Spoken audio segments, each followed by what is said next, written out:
picture of my face.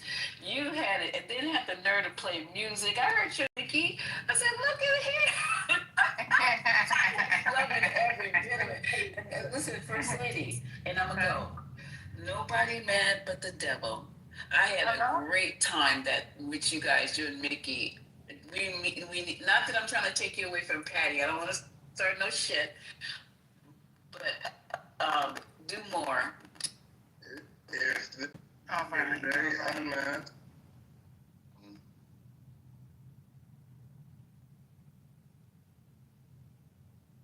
Shit, I'm mad enough of you motherfuckers. I'm mad enough of you motherfuckers. I know who you is.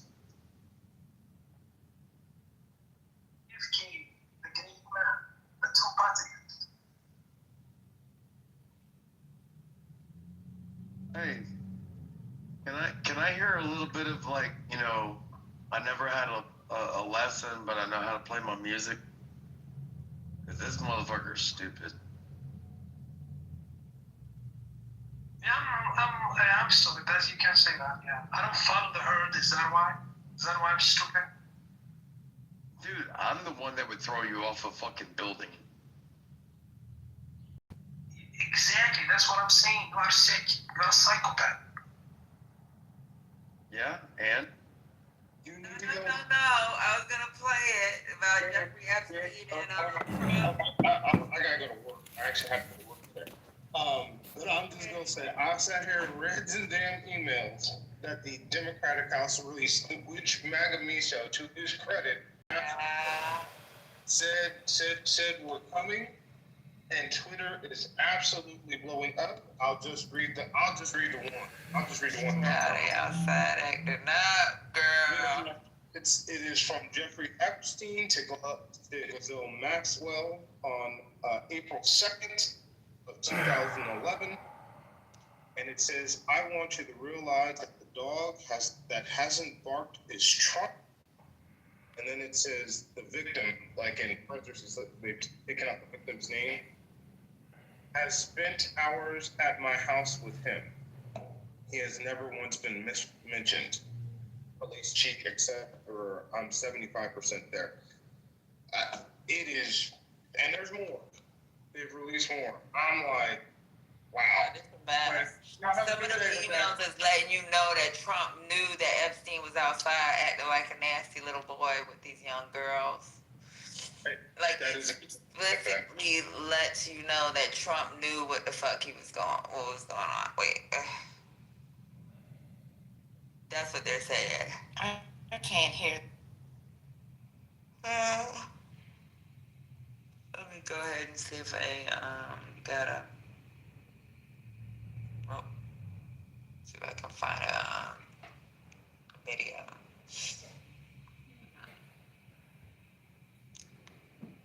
Okay, let me go ahead and play this video, y'all, real quick. Y'all can see what's going on outside with Epstein and motherfucking. Really?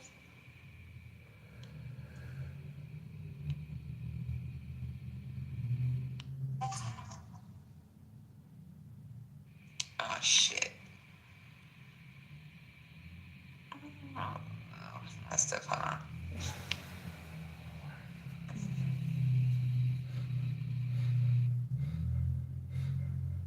It's a microphone.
think you playing something?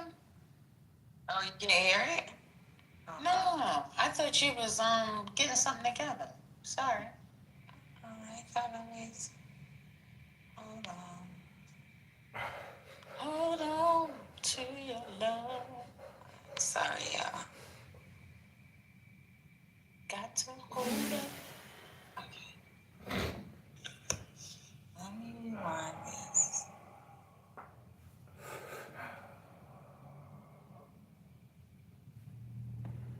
Okay. Now, though, pause that conversation to get back to this breaking news we just teased just moments ago. The House Oversight Committee released never-before-seen emails from Jeffrey Epstein's estate, which include correspondence between Epstein and his longtime co-conspirator, Ghislaine Maxwell, currently incarcerated on sex trafficking charges. Let's now bring in MSNBC Justice and Intelligence reporter Ken Delanian, who has been digging through these emails. Ken, what have we learned so far? Good morning, Jonathan. Well, look, the Epstein estate has released some 23,000 emails, and House Democrats have been poring over them, and they found some correspondence directly mentioning Donald Trump by name. They've released 3 of these emails, and they're quite interesting. The first one was between Ghislaine Maxwell and Jeffrey Epstein back in 2011, where Epstein wrote that Donald Trump spent hours at my house with an unnamed victim of sex trafficking, whose name is redacted in the email. And Epstein referred to Trump as the dog that hasn't barked. And then in a separate email years later with author Michael Wolff in 2019, Epstein said explicitly that Donald Trump, quote, knew about the girls as he asked Ghislaine to stop. And then the Democrats cite another email with Wolff in 2015 where Epstein and Wolff are discussing if they can craft an answer for an upcoming Donald Trump interview. And Wolff sort of suggests that Epstein has leverage over Donald Trump, saying if he says he hasn't been on the plane or to the house, then that gives you valuable PR and political currency. Now look, Jeffrey Epstein, it was a manipulative monster, and so you really can't take anything he says to the bank here. But this is important evidence that people trying to understand what Donald Trump's relationship was with Jeffrey Epstein and what his role was and where he was and did he go to the house. This is important evidence that fills in some blanks on that picture. The Democrats believe there are more to come from these emails that have been released by the Epstein estate. And we should note our friend Joyce Vance notes on Twitter just now, which she's also pouring through these emails, that one of them dates from 2011. Epstein would have had really little incentive to lie, and it's well before Trump's political career, of course. So this is, Ken, the story that Donald Trump just wants to go away, and he's done a pretty good job, I guess, of telling MAGA influencers, hey, stop talking about this. He kind of quelled that rebellion that we saw over the summer. There's a real belief that Speaker Johnson sent the House home when he did, in part to talk about Epstein and not swear in that Arizona Congresswoman-elect who is going to provide the decisive vote. So a couple of things here. I know you're still going through the emails, but this is, and we expect Johnson to do that swearing in later today. There's going to be more to come, right? And we should know Trump has long since challenged the credibility of Michael Wolff on other matters, but we'll see. He's getting these emails from Epstein too. What else should we expect, not just potentially from these emails, but from what new material may still be coming? Well, look, I mean, there's got to be more information that sheds light on Donald Trump's long-time relationship with Jeffrey Epstein. Whether it's incriminating to Donald Trump remains to be seen, but it's got to be there in emails and elsewhere in the files. And in fact, we know that Trump was told that his name was in the quote-unquote Epstein files, the unreleased information from the Justice Department. Again, we've always been told that there's nothing in that material that incriminates others to have been charged. That's what investigators have always said long before this became an issue of controversy. But you're absolutely right. As a political matter, it's just so interesting because the MAGA world has long believed that there's a conspiracy to cover up what happened with Jeffrey Epstein. Well, now the people who have control of the material is the Trump administration.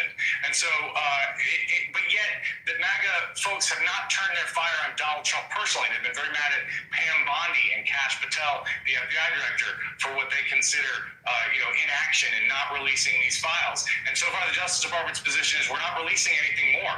But this, as you said, this is a live political issue. The interesting question is going to be, do these emails or does other information cause anyone in the MAGA movement to start turning their attention to Donald Trump and asking him what he's hiding and whether more information should be released, John?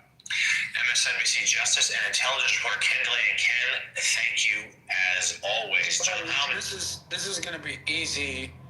This is going to be easy to either confirm or refute.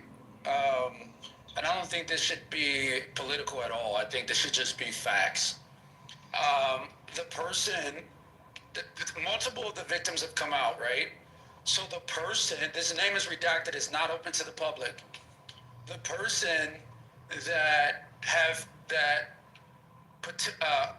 allegedly was with Donald Trump as the quote victim on this island in his house, she would come forward and she would say, my name is Jane Doe, whatever her name is, right?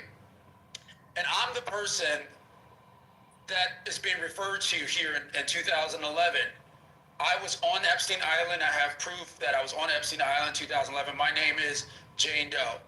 And I give permission to unredact the name in there. And then they just go in. And you know, the senators can do it, the Congress people can do it. And they can come out and say, unequivocally, the name that's been blacked out here is in fact Jane Doe. And that's all they would need. That's the proof. And I, honestly, if that happens, that would change so much in the political world. It's not even funny.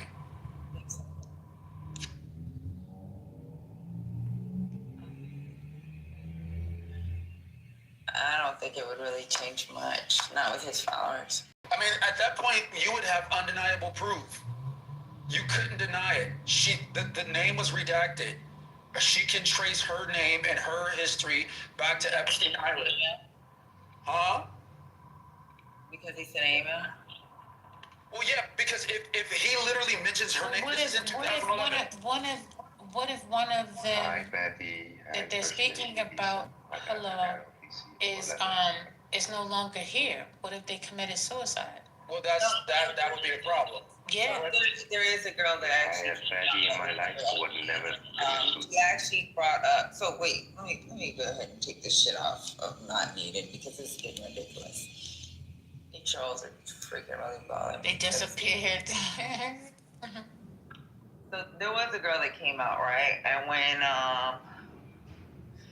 wasn't it she got they came to her house to question her about her involvement with Epstein, and she actually thought it had something to do with the case that she filed back in the 90s against Trump around an incident that happened at Epstein's home. Remember?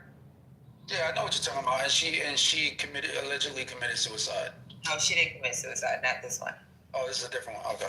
Yeah, this one actually is still alive. She didn't commit suicide, but she has been getting threats and stuff. Well, I'm saying if the person is still alive, right, and she's a part of that group of victims that says, you remember the ones that came out on the House steps with MTG and said, you know, we want sunlight to be shed on these documents, and MTG said, listen, if you can't say their names, I'll say their names under the speech and debate clause, under protection of the speech and debate clause of the Constitution that allows House members not to be sued or gone after for what they say on the House floor. So the argument would essentially be that this person would come out and say, she doesn't have to implicate Trump. She could simply say, I'm the person that's referenced here. I was on Epstein Island in 2011. And, you know, some of the people who went through these emails are frequent. The email make if a young lady was, there's already been people that confronted, that has said this has happened to them, and the only thing that. Well, this will be the proof because it's time sensitive, right? It's time email contextual. from Epstein? Yes, Patty, because it was 2011. So a police report made by a young lady in the 90s, and then her coming out later on about this situation, it wasn't enough for. No, because there's still some deniability because it's the accuser versus the accused, right? Oh, but if you have somebody that's complicit in the crime, associating Epstein with Trump in the 90s to that penthouse wasn't enough? No, Patty. Did you hear what I said? Then Because the person, it's still I guess the the young accused versus lady the accuser. wasn't it one of his handlers actually? So one of his handlers was one of. Matter of fact, we talked about this. Lady, remember? And we had read. If Lisa was still around, damn it, she's working. So they had pulled this case where one of the young ladies that worked for Epstein actually identified her as being one of the ladies that was at the house.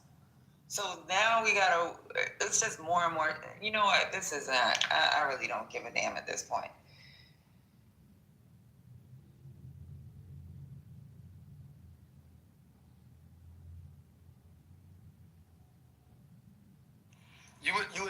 You would have more veracity behind the claim, because now you have somebody that's complicit in the crime volunteering the information that this person named victim and this person named accused. He's verifying that this is something. Even though there was a young lady that worked for Epstein that obviously would have been complicit in the crime as well. I don't know who you're talking about specifically, but was she charged? So, the young lady you're talking about? No, probably not, because she probably turned state's evidence on them, and that's what happens when you do that, right? You know people that do some real crazy shit. When you turn state's evidence on a motherfucker, they like to give them immunity. Yeah. And then I think she was young at the time, the girl that actually worked for them. It might have been the girl that they were talking about that worked that had the sister. That he took her sister in, and she was supposed to be quote unquote doing some type of internship, and they took her to a foreign country. And it's just a lot of shit. Wait, Patty, who's complicit in the crimes? I was listening. Who's complicit in the crimes? I guess you have Epstein that's complicit in the crimes, naming the victim and the accused. Oh, those emails, yeah.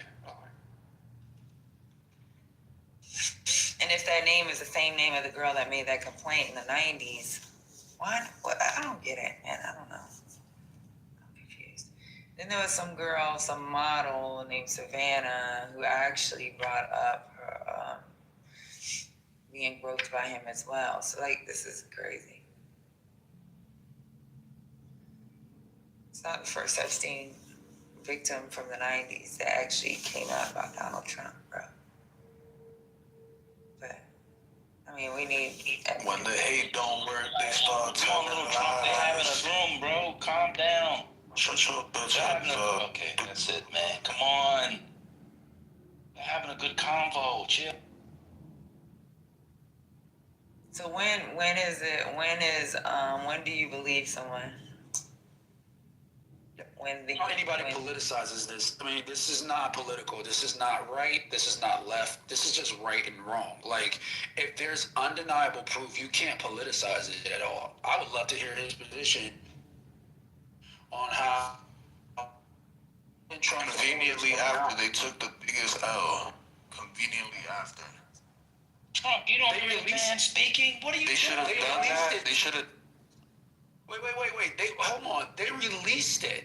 This is something that the committee has released. The Democrats on the committee released it. That's fine. What are you suggesting, that it's not true? Do you have any proof or claims? I don't think that you have to politicize this at all. This is apolitical. Do you have proof that it's real? I don't have proof that it's real. Do you have proof that it's not? Don't stop talking like you're so fucking. Do you have proof that it's not? Do you have proof that it's not? That's what y'all do. Y'all take a title, y'all hear a little news story, and y'all run with it. That's why we walk on y'all. All right, That's why we walk on y'all every single day. Ignorance. This is pure stupidity. You're going to literally come on the stage and say, do you have proof that it's real? And then you're going to use this as an argument to try and discredit the claims. Do you have proof that it's not? I can pull up the article where the House released it. I don't know, what do you want, a seal of approval? If it's not real, then they would come out and deny it. And they would say, okay, have we heard from Trump yet, Patty? Has Trump come out? I'm driving, so I'm not watching the news. I'm listening to you guys' room. And I know this is just breaking now, like in the last hour or so. Has Trump come out and said anything about this? He hasn't. Yeah, I see how you politicize this. I mean, if Trump comes out and says it's not true, then maybe you might have an argument there, but I don't know if he's come out and denied the veracity of these emails. I know Wolf, who writes the books, he said that guy is not credible. But I don't know, man. It just seems like I refuse to do this like blind loyalty. Why isn't Wolf credible? I don't know. That's his claim. That's not my claim. That's Trump's claim that Wolf is not credible. Okay, so Wolf literally has emails from Epstein, and you could look at the metadata to see exactly if the email's been changed or not. Yeah, that's what they're talking about. TC's point was that's Trump's claim. That's not TC's claim. He's not. Oh, okay. Because I was like, if he has emails from Epstein, then he could verify from whichever servers those emails traverse that, hey, it's legit email from Epstein. And just by the base of what I read on the conversation between the two individuals, Wolf is kind of suspect too, because he's literally telling Epstein, you could play this in your favor.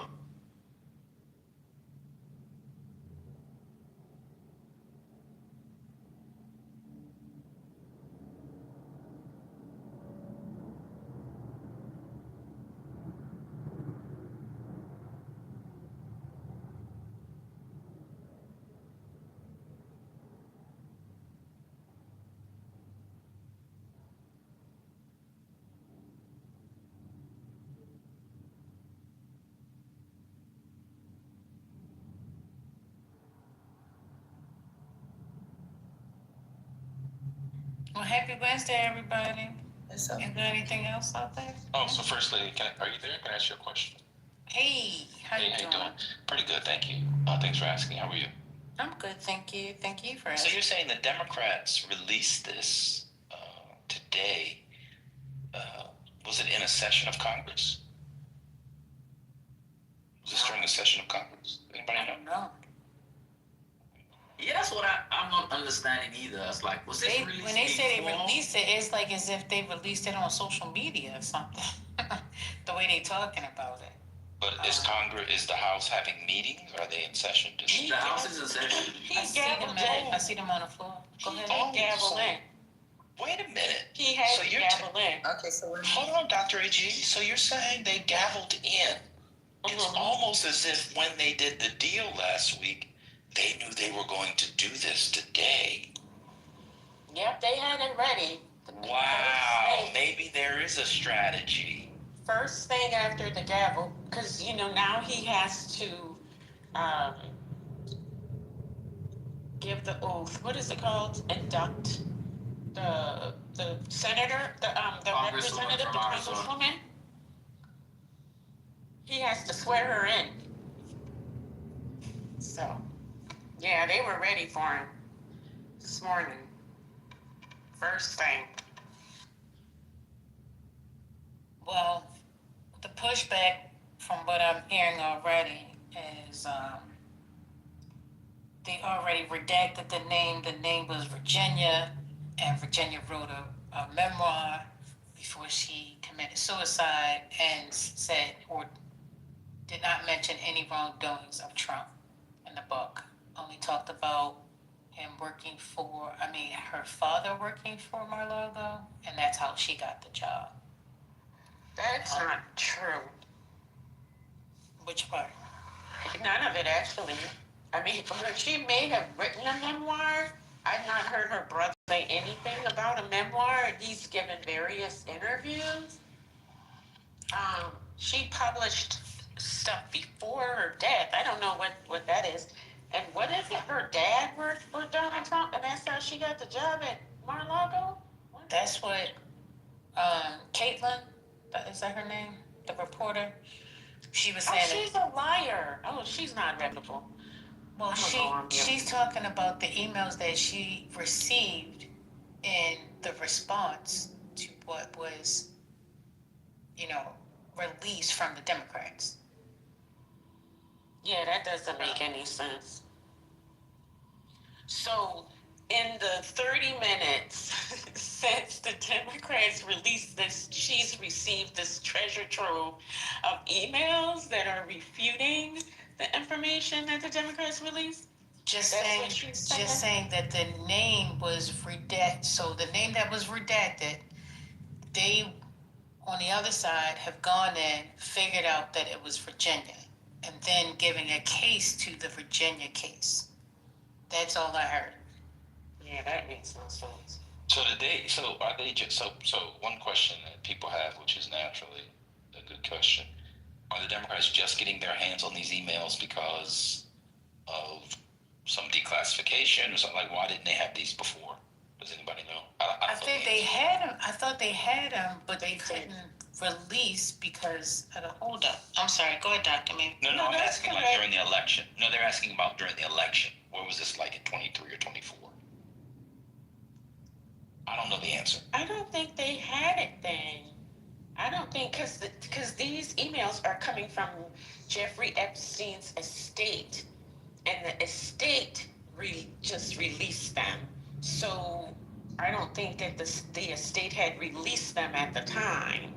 They didn't have them. Yeah. Okay. These weren't gathered in the course of some investigation. That's not how it came to them.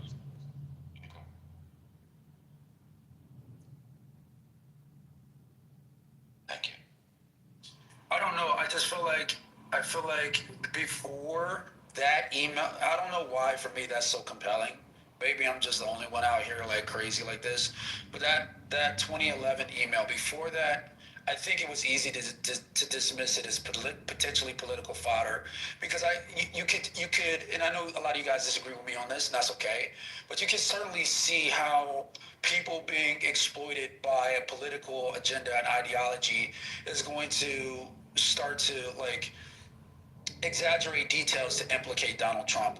But when you have an email from the horse's mouth, Epstein himself, placing Donald Trump in the house for hours with a known victim in 2011, long before Donald Trump was running for president, long before there was a political agenda to like malign his name and implicate him in crimes and criminality potentially that he didn't commit.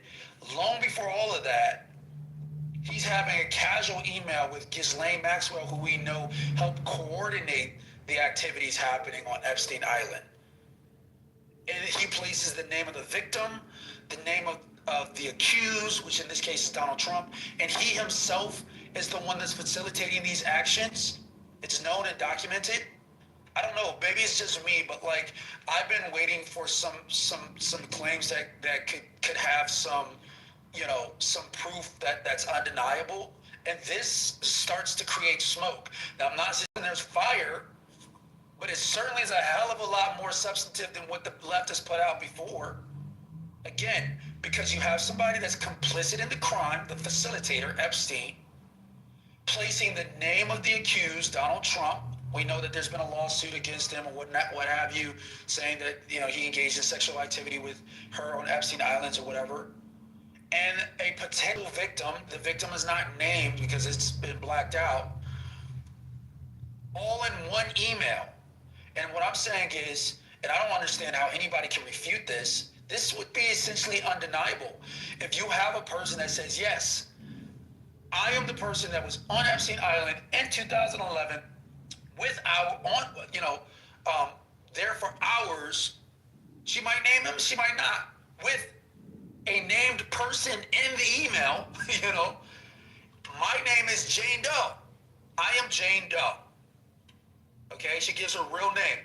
And I give authorization for them to now that I've released my name, I give them authorization to release that name. And if that name is my name, then I give them authorization. And they release it. Remember, this is redacted from the public, so she wouldn't have access to this information.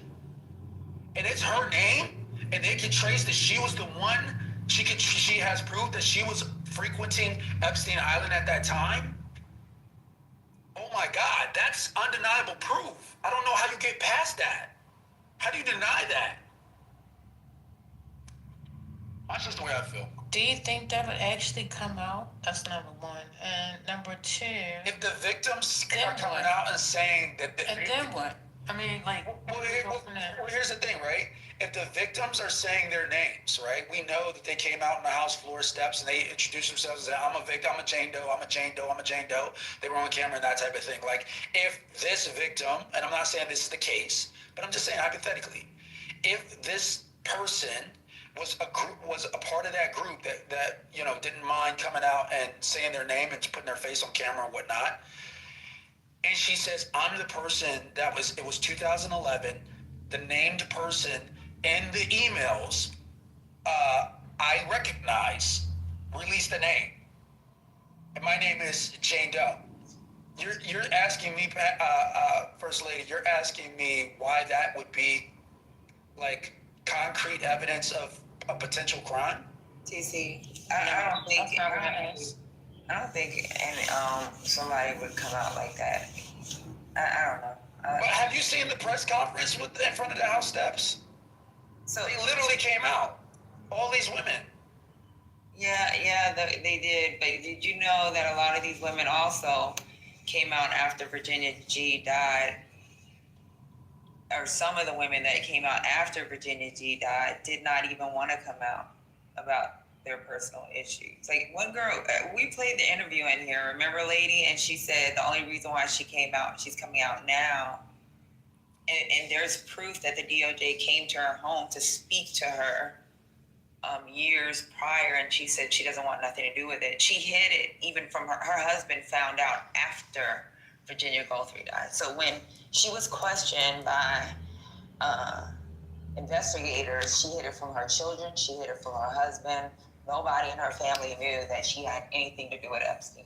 So, let's not pretend that this is a sensitive subject, and whatever woman that's on that email coming forward may not be a likely scenario. You know what I'm saying? And it was more than one. I think it was two women that actually sat on that stage that interviewed after Virginia died. And they did the interviews on, it was either CBS or NBC, some shit like that. When they said they were going to go to the courthouse steps and make all these damn, put all the names out. They were supposed to be getting with MJT and some other people.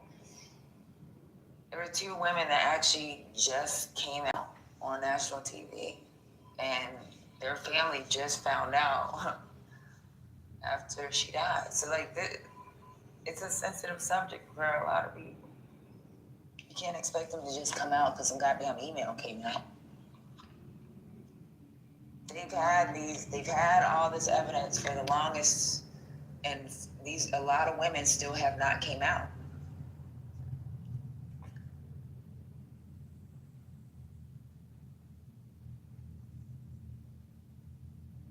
I'm just trying to figure out what are people thinking will happen if it came to pass. What do you think? What would be next? What would happen?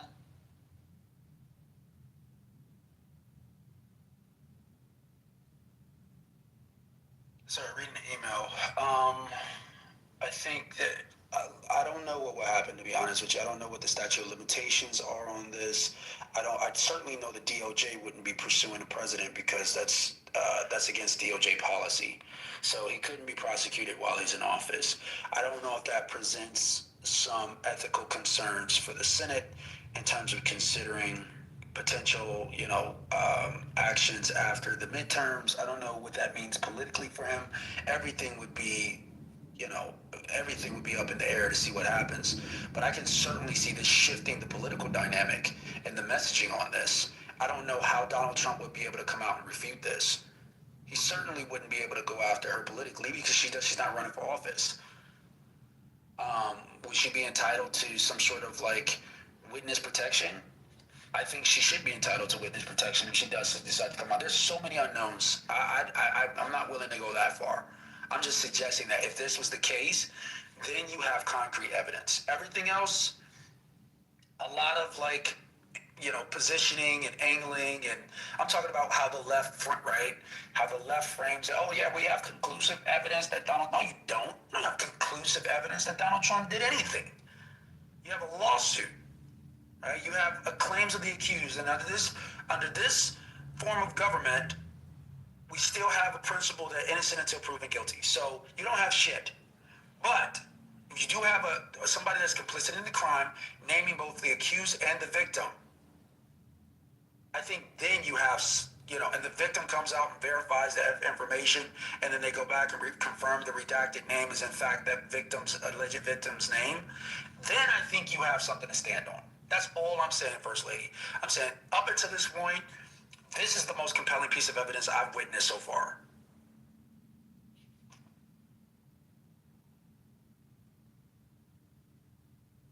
Well, I don't know how comfortable it would be for people if they were even offered to go into hiding. Would you be able to go in? Would you be comfortable with going into hiding, not speaking to your family? Like, you take your kid, your wife, whatever, but then you uproot whatever you've built yourself, just you. Like, I don't think I'd be comfortable either. And maybe if I held the secret that long, I would have been like, fuck it. I'll just go to counseling. That's it.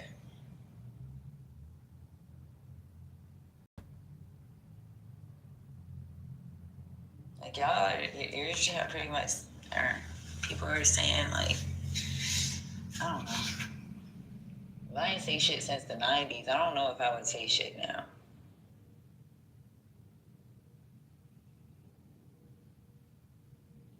Especially knowing how Trump's followers are, knowing you're saying protection. I'm not fucking leaving my house and what I consider comfortable and whatever life I've built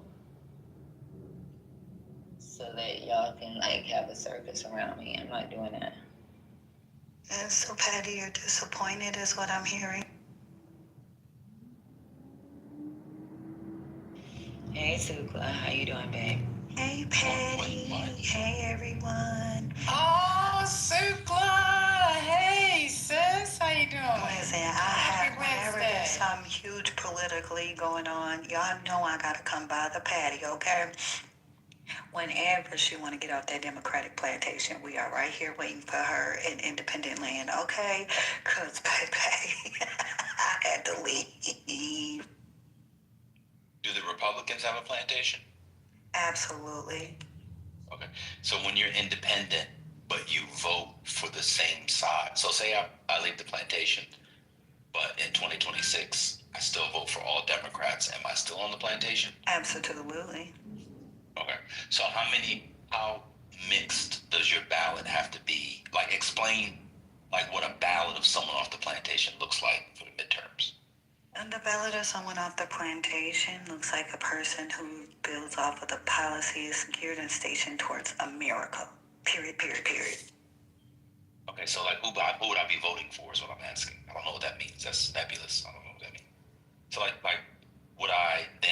could I not vote for a Republican and be, if I vote for a Republican for my congressman, am I automatically on the Republican plantation? Oh, I'd like to try. I think that it. Well, hold on. See, this is her thing. I just want to know how you get off the plantation. I just want from her, because, like, if I vote for Trump 3 times as an independent, I would be on a plantation, right? Professor Barry, Sukla Barry, Professor Sukla. Okay, I gotta see. She doesn't want to speak to me anymore. Okay, so I think you aren't on the plantation. That in the last 8 years, you on multiple occasions have both voted for both parties. But what if I only vote for Republican for, like, my local, whatever? That's fine. I only vote for Democrat. Oh, I see. So if I vote for Donald Trump, my Republican senator, Republican congressman, Republican governor, all Republican for the last 3 cycles, but, the local Congress guy, I live in a blue town, and he runs unopposed, and I like him, I vote for him. I'm not on the Republican plantation? No, you boxed it. Okay, say he runs opposed, but I'm just saying, so if I vote for, all you need to do is vote for one local person, and you're not on the plantation? And you have to vote for both sides, and they have to be contested contests. How's that? Okay, so say it's contested. Say for my local townsman, I vote for the Democrat, but I voted for Trump. I voted for, I'm trying to think of Imp. I voted against Ossoff, and I voted for MTG. You're telling me, but I vote for the local Democrat. You're telling me that's not the MAGA plantation? I think that if there were 20 contests and you went 16-4, yeah, you're not on the plantation. That's absurd. Because I think that it shows you are willing to have some range. That's absolutely absurd. That's how I see it. That's absurd. So for the most powerful positions, the positions that dictate everything, you vote all straight ticket. But for your town barrister, you vote across, so you're not on the plantation. Yeah, because if you are looking, because if you are judging case by case, it's fine. As long as you're going case by case, that's a standard. Are you going case by case or not? So you do this thing I did when I was like 20. That's exactly what I did when I was 20. I was like, let me always find somebody on another side to vote for. So it's like if you vote for like a school board member who aligns more with a Democrat because they want more school funding, but you vote straight Republican for everything else, you're on a Republican plantation. Or yeah, come on. Yeah, of course. I think it's that lopsided. But I think it's a hard matter, right? Okay, so it's basically if you weighed both sides, then you're not on the plantation. If you're not weighing both sides, then you are. Okay. CEO, have you never voted to send a message? Are you talking about doing protest votes? Okay, but that's a one-off. That doesn't speak to your heart.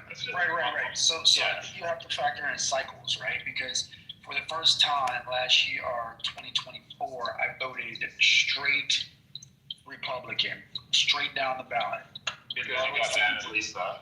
I didn't get mad at Lisa. I got mad at Rome and liberals, and then I said negative. You almost said yeah, though. No, I didn't get mad at Lisa. It was Lisa. So one but that's a protest vote. thing about being a policy-led person over being a they're in the middle of speaking. Led person. Wait, they're in the middle of speaking. You didn't hear them speaking? Well, yeah, but there was literally a space to slide in or redirect. There was no space. They were both talking. You little hater. They were literally speaking. The man was explaining why he voted for Republican. No, go ahead. Remember, she's a professor. She could chime in Y'all anytime. put TC in that position. That's true. Right? Go ahead, Professor. Y'all are the reason TC is so far conservative, right? No, that's you all silly. have It wasn't this so wrong. freaking liberal that TC had to run the opposite way, fast as his little legs could take him. Okay. Well, that's strange. That's actually not. That's actually not wrong. No, but let's say it was true, not for UTC, but somebody else. That would be strange to claim. Sukla, God. What's wrong with So Professor Sukla Berry, did you vote for Trump all 3 times? No, I did not. Oh, you went for Cornel West, that's right. I did vote Cornel West the last election, Hillary Clinton the first time, and Biden the second. 2020, right? So you've never voted for Trump? Never. I had The beauty in being able to be an objective reasoner, it's like somebody who can actually look at everything objectively without a bias, is that I can come off as anybody's supporter because I can see the good in everyone. Really? And so that's how the that beauty. works? I even see the good in you, ML, but I won't tell you because you will get the big head. But when you're not in my face, I actually do not speak as berating or denigrative about you in your absence. Period. People who know that. I just don't tell you because you have a lot to growing to do, and there's a lot of bad in that. I get. Lord help us. Let me. Oh, go ahead. Go ahead. Oh, I apologize. So Professor, you said you think rationally. So you knew there was no chance for Cornel West to win because I don't even think he was on enough ballots to get 270 votes had he won all the states that he was. I don't think he was on enough, to even get 270. I don't think he was on enough ballots. So what was the point of the Cornel West vote, if not a protest vote? Well, I don't protest vote. I make my vote align with my position, and then I work with the winner. Right? I understand that my guy can't win all the time, but my vote reflects my decision. So when you pull it up, it says that his policy is more aligned with my mission, my goal, and my vision of how this should be. But because he did not win, that does not mean I throw a tantrum and I can't work with somebody who did not win. You know, and no, that's stupid. No, I'm an American. So whoever's in office, I now have to reposition that although I did not want you there, I still have to make America better and do my civic duty. So don't confuse the two. Doing your civic duty is your civic duty. Voting your actual policies that actually protect you is one thing, right? You actually vote the policy that makes sense. But if you do not win, because everybody isn't a winner, right? And we don't get participation trophies, you still have to go and put your big girl panties on or your big boy drawers on and continue the work. You don't throw a tantrum and say, oh my God, you lost, you ain't gonna be done, I can't do nothing. Like, that's so fucking stupid. I know, but you're not answering my question. I'm saying specifically with Cornel West. He wasn't on. I don't think so. Again, he was on my state ballot because I and others policy. Listen, I and others got out here and campaigned for him. Man, I know, but what I'm saying is, if he's not on enough ballots to get 270, there's no way he could become president. That doesn't matter. Okay, if that's all. You all get out there. See, here's the thing. My word. Hold on. Time out. The difference between me and you, Gold, is you go with the status quo. I make the status quo. So I didn't care about his chances in your eyes or nobody else's eyes of winning.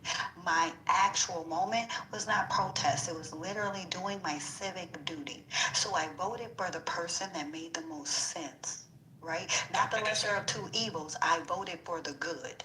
So you all play the lesser of two evil games, which means you like evil. I played the best for us. No. I played what's best for us. What makes the most sense. So the problem isn't me. The problem is all of you who sat here and said you're never going to win. What if all of you? Oh yeah. Because what if all of you who became anti-Trump just became for America? You would have gotten Cornel West over the hump. But because so many of you were so anti-Trump and not pro-America, you made the wrong decision. You're missing what I'm saying. So Cornel West wasn't even on the ballot in my state, is what I'm saying. So that is a y'all's fault. Why is he not on your ballot? You tell me what happened. Why didn't he make it? Because he made it on Minnesota's ballot. He didn't do. No. That's a campaign. Did you policy for him? Did you get out there and campaign for him? Did you sign people up for him? I did. I did that. No. Go. Here's the difference between me and you politically. Wait a minute. I went outside and made it happen. Did you? I went outside and I campaigned for Cornel West. Did you?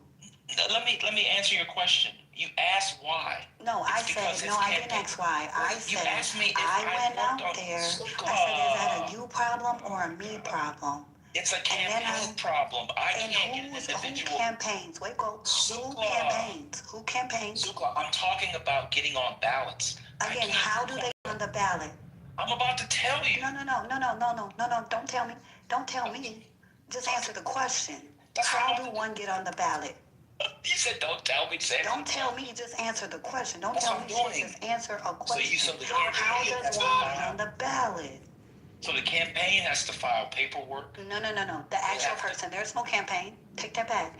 These are individual people who can make this happen themselves. A person can go into their county clerk's office and fill out intent to run. There are qualifications, whether money or signatures. Hold on, because you don't know. Money or signatures. You can either pay the money and get the endorsement from the parties, or you can get the community signatures. So if Cornel West was not on your local ballot, it's because you all did not get up. Again, your local ballot, because he was on my ballot locally. No, it's done at the state level. He was on. No. That's local. That's local to you. Everybody ain't in the same state code. Everybody, yes, it is, because everybody ain't in the same state. It's not national. It's not national. It's not national. It's not national, which means it's local. It's local to you. Yours. Don't mute me, Go, being petty. Don't mute me, you liar. Who muted me? ML, did you mute me? Dr. A, did you mute me? Did Lisa mute me? Did Patty mute me? Did First Lady mute me, or did MAGA mute me? I did not. Who muted her? So, again, all I'm trying to explain is I was getting right the problem is you are a native queen, Sukla. I got to And go the up my problem respect right here. here, All right, you all you're are not overstimulating me. politically Now, wait a engaged minute while now. talking. Wait. Okay. Happy Wednesday, everybody. Let's just take a deep breath, okay? Because, we can't keep talking over one another. If you ask a person a question, they should be able to answer it, right? It's okay. Now, it She might can have it.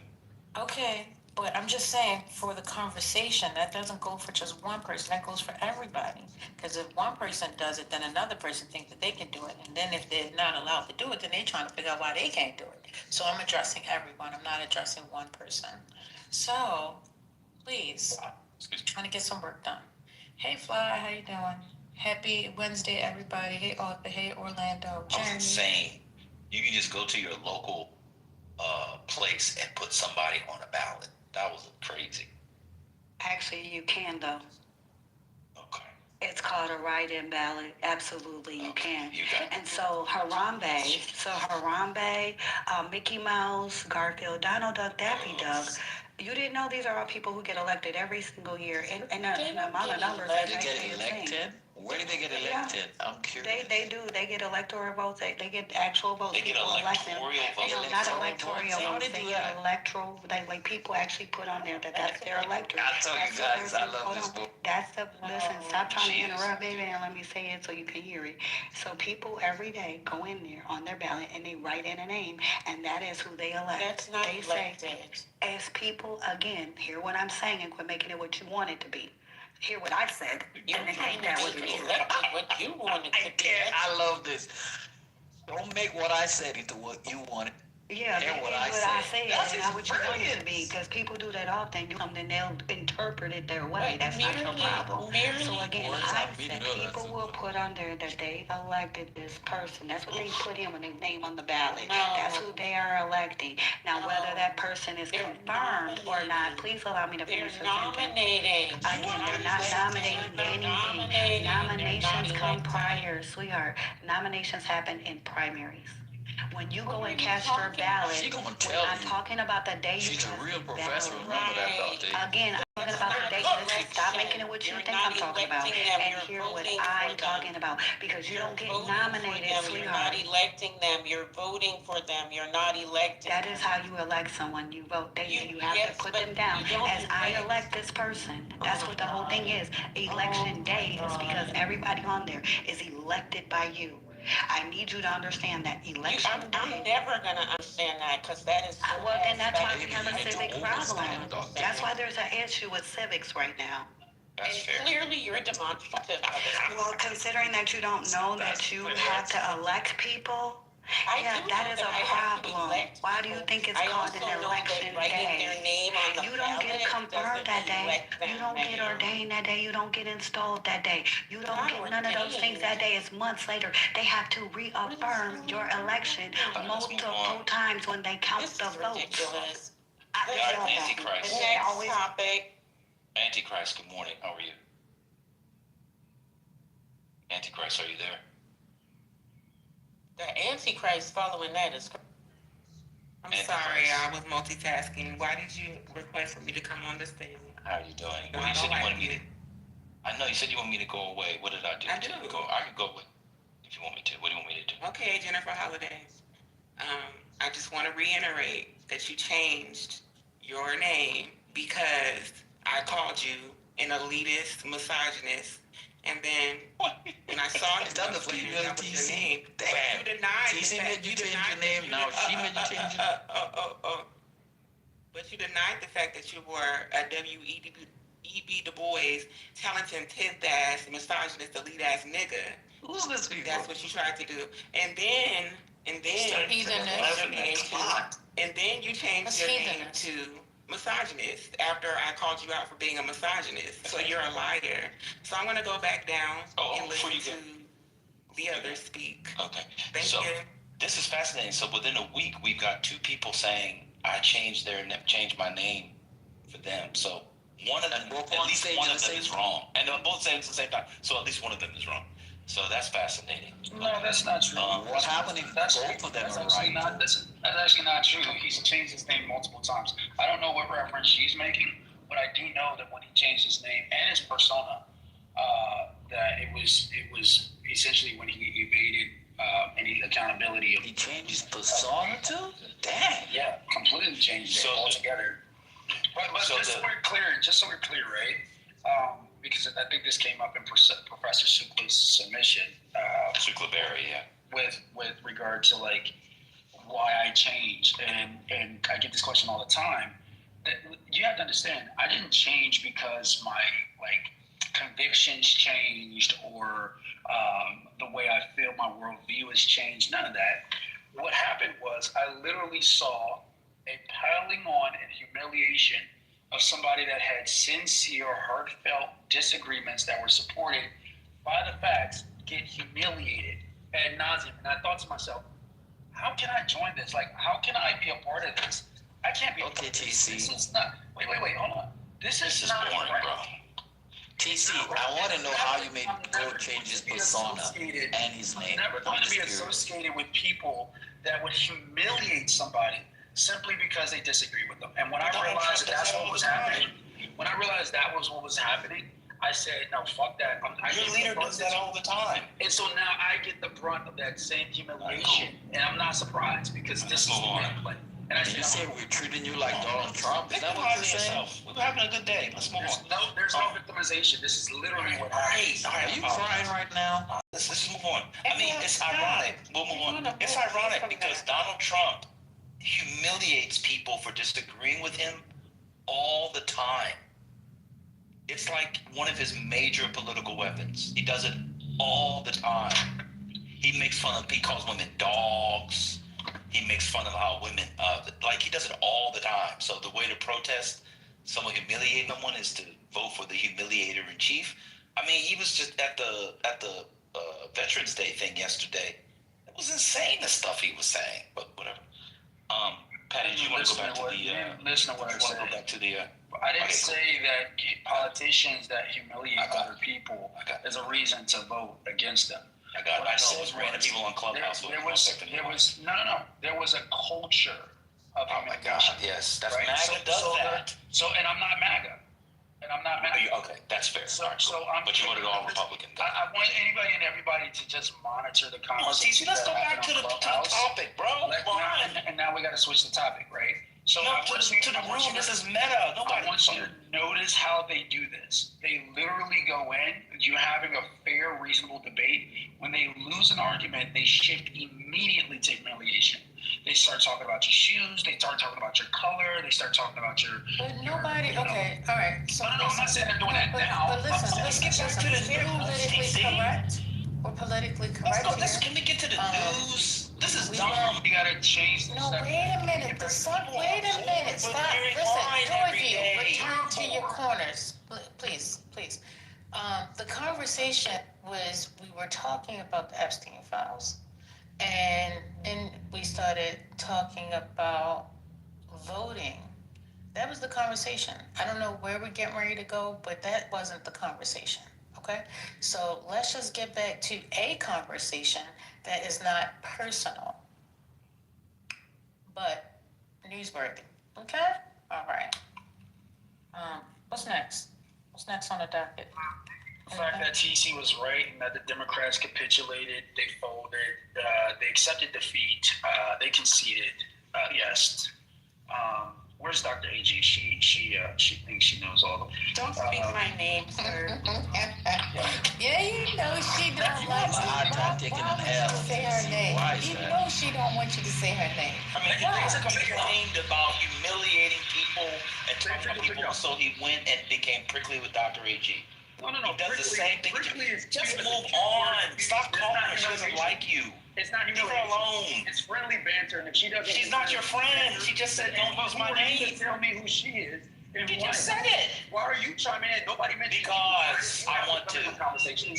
I want to. TC, why are you choosing violence this morning? I literally said, "Don't call my name." You did because you know.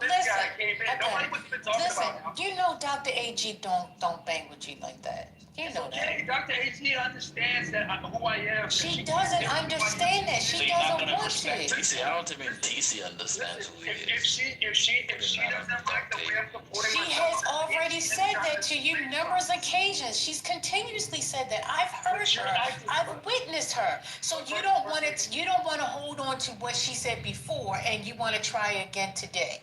But that's not. Why can't you just respect her boundaries? She don't want you talking to her. She said don't say her name several times. Several times. First Lady, I don't get to tell you or anybody else on the stage what they're allowed to say. Yeah, it's called respect, TC. No, I'm not bringing you up. I didn't put you in the goo, but I'm not bringing you up because at the end of the day, it's just a simple respect request. You trying to put what you feel you think is right. If somebody say, don't talk to me, I don't want to have a conversation with you, you just respect that. That's it. That's it, that's all.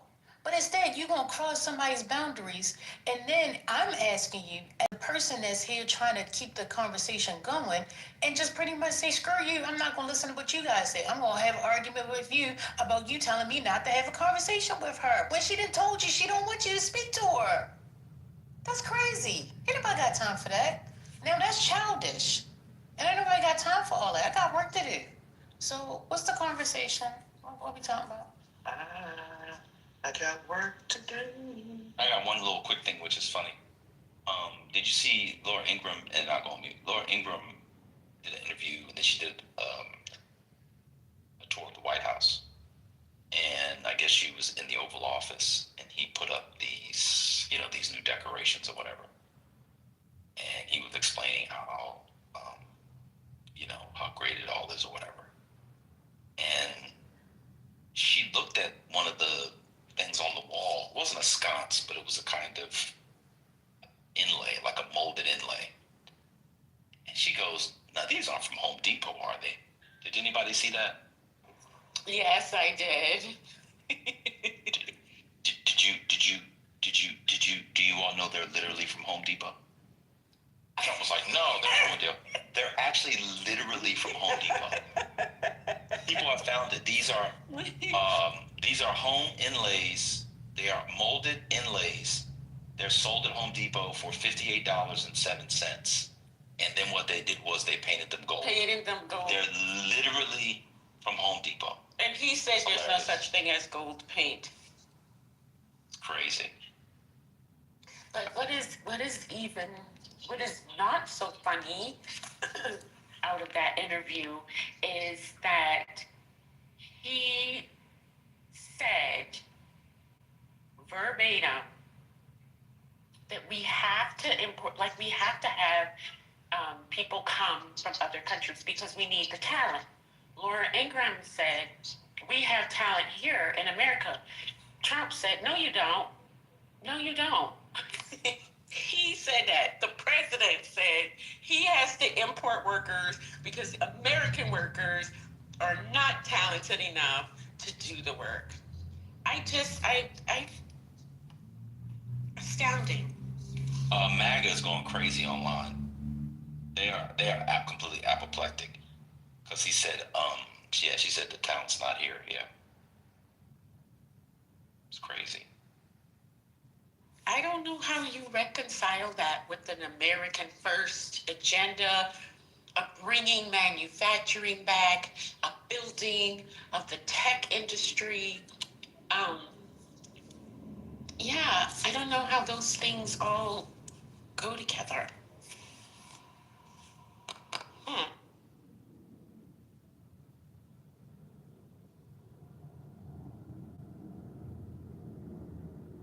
Well, apparently he and Vivek agree on one thing.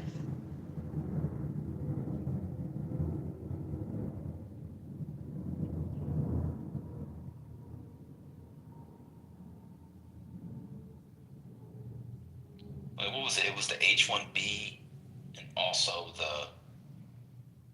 H-1B and I have the transcript here. Yeah, Dr. H-1B says, yeah. How's that America first? Yeah, that's a good question. We have plenty of talented people here, Ingraham said. Trump said, no, you don't. Yikes.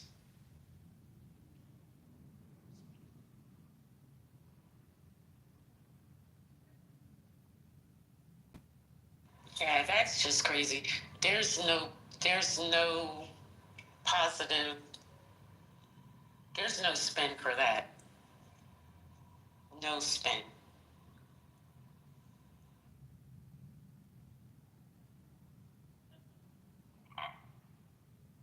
It's crazy. Good morning, everybody. How y'all doing?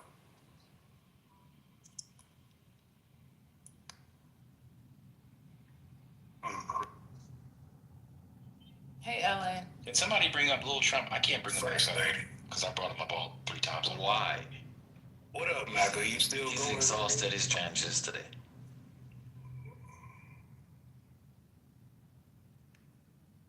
Well, Lord Trump was having a good time last week. I'm having What a happened, great time. He was interrupting people. They were trying to work through. I'm having a good time right now. I think he wasn't on his drugs. That's what it was, remember? He's okay now. Go ahead, Lil Trump. You've been wanting to come up. Nah, you need to change your name, sir. Again. So if I change my name again, 3 people made yes, it'll be because You don't represent. You don't represent the movement. So I think you should just change your name. Oh my God, it's a free app. Who cares? It's Make America Great Again, right? What's going on? But yo, bro, what happened? Why you getting so mad, bro? I want to talk to you. I'm mad at you. Whoa, you sound like that got you pretty mad, bro. Yeah, I spoke up for you the other day. I said you were going to be well behaved going forward, and then the very next day you let me down. It was actually good last week, I think. I just want to know, like, 2 days in a row. you know, elections already passed like fucking months ago, almost a year ago. I just want to know why every time a Democrat opens their mouth, it's never something like what they're pushing, like a policy. It's always like just Trump. Like, even I'm tired of hearing that. Like, could you guys talk about other stuff that has nothing? I bet 1,000. Please, I just want to hear something that doesn't involve the letters TRUMP together. So, all right, so we'll do this very quickly. So they had a whole conversation the last several days on, like, healthcare reform. Donald Trump wasn't mentioned one time. They do that all the time. You guys get here every single day. Come on, bro, I'm answering the question. You're here every single day. That's how you get moved down. Look, You ask the you question. see? So the way that And he's a grown man, by the way. Stop it, little Trump. Shut up. When somebody's talking, just be quiet. I'll mute up. It's fine. Somebody moved them down.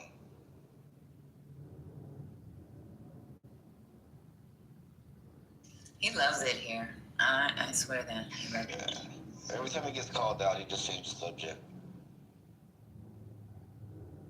And he's trying to call people like sensitive when he's the one that's trying to change someone else's name. Like, what the fuck? I mean, is there a story we can play so we can get a conversation going? All this right here, this is because we don't have no... So you know JFK's grandson is running for Congress.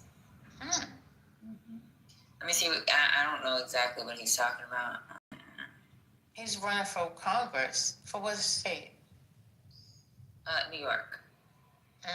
There's also a good story, a couple good ones I read. I don't know if y'all want to go through it. You can actually do it state by state. I'm not going to bring up Matt, but on the redistricting, it'll probably end up being a wash by the time we get to the election next year. Where my son at? He coming. Hey, y'all. Good morning. Hey, happy Wednesday. Happy Wednesday. I was about to say Tuesday. The Utah thing was yesterday, so because of the Utah thing, there was a bunch of articles. I don't know, Matt, if you want to go through the various things or whatever. Oh, yeah. They basically, they're at a draw, essentially, because Utah gives Dems 1 seat. Ohio ended up only being pretty much like a 1 to 2 seat grab for Republicans. Really 1, because I think Captor's going to stay in Congress. Indiana's not redistricting. Kansas is not redistricting. Nebraska is not redistricting. Virginia is in the process of redistricting and getting us 3 seats. Florida's already stated they're going to look into it in January, DeSantis has, which is pretty much 3 seats that he could relatively target. When you look at Illinois, they only said they would redistrict if Indiana does. Maryland's having some trouble with their speaker right now, I believe it is, who doesn't, or it's either their speaker or their Senate majority leader. Senate. Okay, yeah, Senate. Yeah, he doesn't want to, and they're pretty much trying to put the pressure on him to kind of counteract what happened in North Carolina. And then what people also don't know, funny enough, the Missouri redistricting that they did is actually an illegal map. So that's being challenged right now in court, and they're also gathering signatures to try to just throw the map out in general. So it's pretty much a draw, y'all. I mean, Texas did a dummy mander. So they stole 5 seats supposedly based off 2024 data where we saw Latinos swing to the right. But as we saw in New Jersey and a bunch of other places, specifically Latino majority counties, right, or Latino-head counties, the Latinos swung back to the Democrats. So that map in Texas probably is a 2-seat steal versus a 5-seat steal. If not, maybe even a 1-seat steal. So yeah, that's where we're at with redistricting. I mean, it's pretty much a draw. Dems are probably going to get anywhere between 12 and 25 seats. And that's just off what we see now. And what they're saying shows a D+7, but I think we're going into more so D11 territory. But yeah. Man, let me ask you a question, follow-up. Why do people keep saying the California thing will be 5 seats? The map that they released was just an idea. That's not necessarily... Couldn't it be more than 5 seats or theoretically less? So the reason why we won't see more than likely more is because there's a lot of pushback. They keep saying we're going to disenfranchise Latino and Black voters by taking away more seats from Republicans because we're only basically going to leave them 3 seats. I say, fuck it, take all of them. Why are we a D plus 30 state giving them any fucking seats? Fuck them. That's just my opinion. So the map, yeah, it's not final. We still have to see the final map that they present, but they're saying based off of the party nonsense, the state's party's nonsense, it's probably going to be the 5 seats that we've been hearing about. We'll know more, I think, probably within the next month. Which state, Matt? California. Okay. Congratulations on your election, by the way.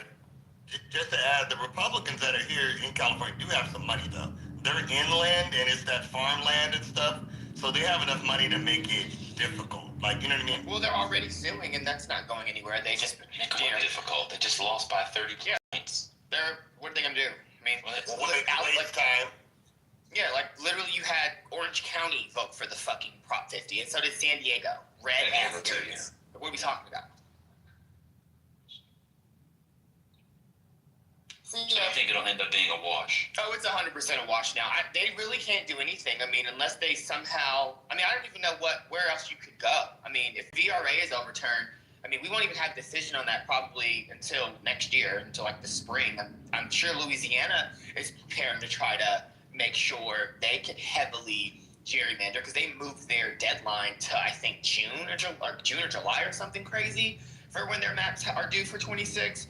So theoretically in Louisiana, but like, I mean, how many we have 2 people in Louisiana? What is that going to do? Just take away 2 seats? Cool.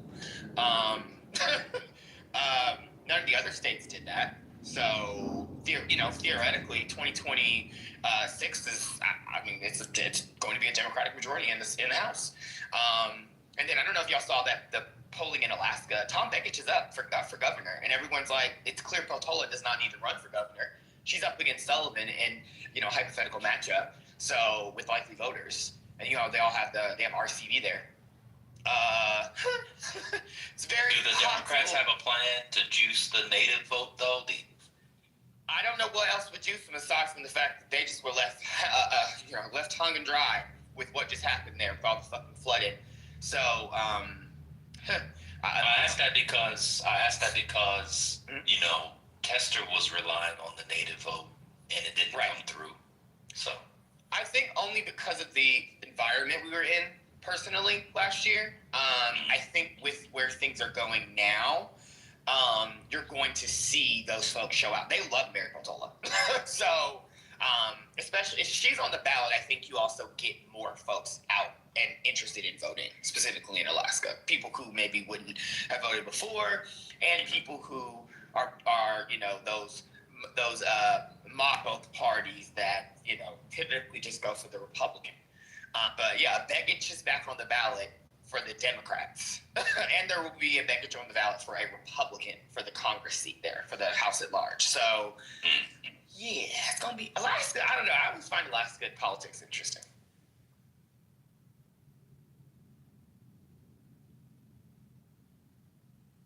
Prepare for a majority in the House and potentially a draw in the Senate. Do you think there's any regret? I know the Republicans were hoping the Supreme Court would rule and knock down, I forget, is it Section 2 or Section 5? Section 2.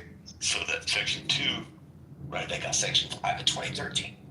Just imagine being a black Republican and the people who work against the Voting Rights Act. It's just incredible to me. But anyway, I'll never understand it. But I guess on the plantation, I can't see the wisdom of getting rid of the Voting Rights Act. Anyway, it's supposed to be the corn pone on the plantation. But anyway, do you think that they'll that's why they wanted the people to rule, the Supreme Court to rule, so they can get those maps. I think it's by January, but they're probably obviously going to stay on the main schedule. But do you think Republicans ultimately regret this, because this relies on Latino numbers staying similar to what they got in 24, right? Correct, and that's why it's a dummy banter, in my opinion, all over the map, like with several maps, because they're thinking. I mean, look at Arizona 1. They just released polling today. The Democrats up by 8 points. I mean, it's a heavily Latino populated area. They think Latinos. I think they realize now they're not going to vote for them next year. Some wouldn't you agree? Like Trump will, but the other Latinos who have sense are not going back to Republican. But Matt, don't you take some caution in using Virginia and New Jersey as a test case against how Latinos will vote? No, I don't, because they all were saying New Jersey's a red state now, or it's purple. No, who said New Jersey's a red state? New Jersey has a Democratic governor, has 2 Democratic senators. Yeah, but it's elected. So this is the third. They voted for Kamala. Who said they're a red state? Where we've had 3 New Jersey governors basically elected in a row. They were all Democrats. Like that, you don't get 3 terms normally. Isn't that more argument that New Jersey is more of a blue state than a red state? People were arguing that based off the election results last year, where Kamala won by 5.6? I don't remember the margins. I have to look.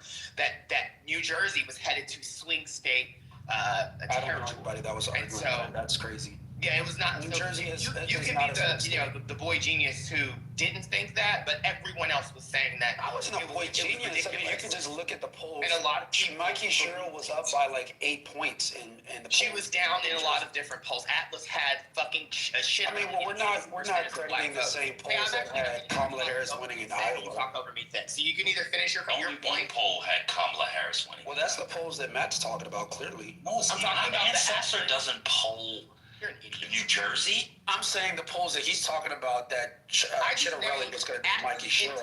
No, that was Atlas Intel. They got 2024 right.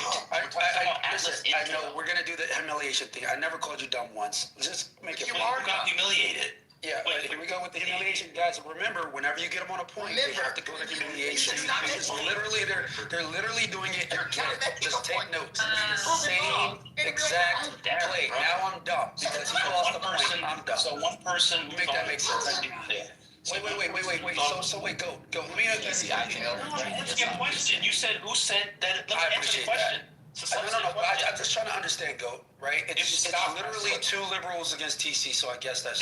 You're a big boy. You got better credit score than us. Who cares?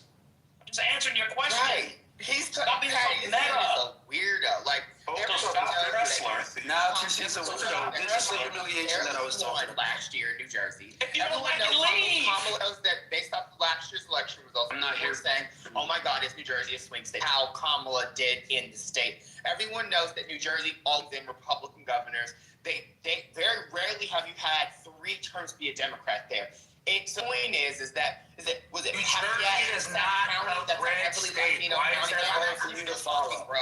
We know it's not a red state. No, you just said New Jersey was a red state. You just said it.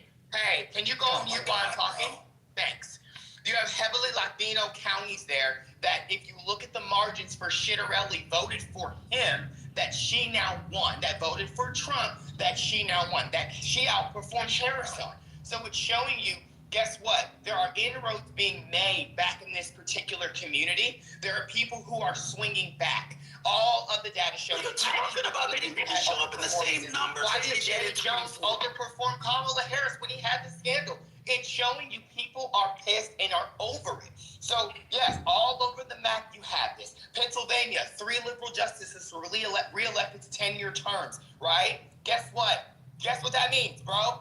Pennsylvania went for Trump. Pennsylvania just brought 3 liberal justices back for 10-year terms. Even Wisconsin, they brought in a white woman who beat Elon Musk. He was trying to make sure she didn't get elected. We have to just use basic data because we can't use retarded arguments that are all based off vibes.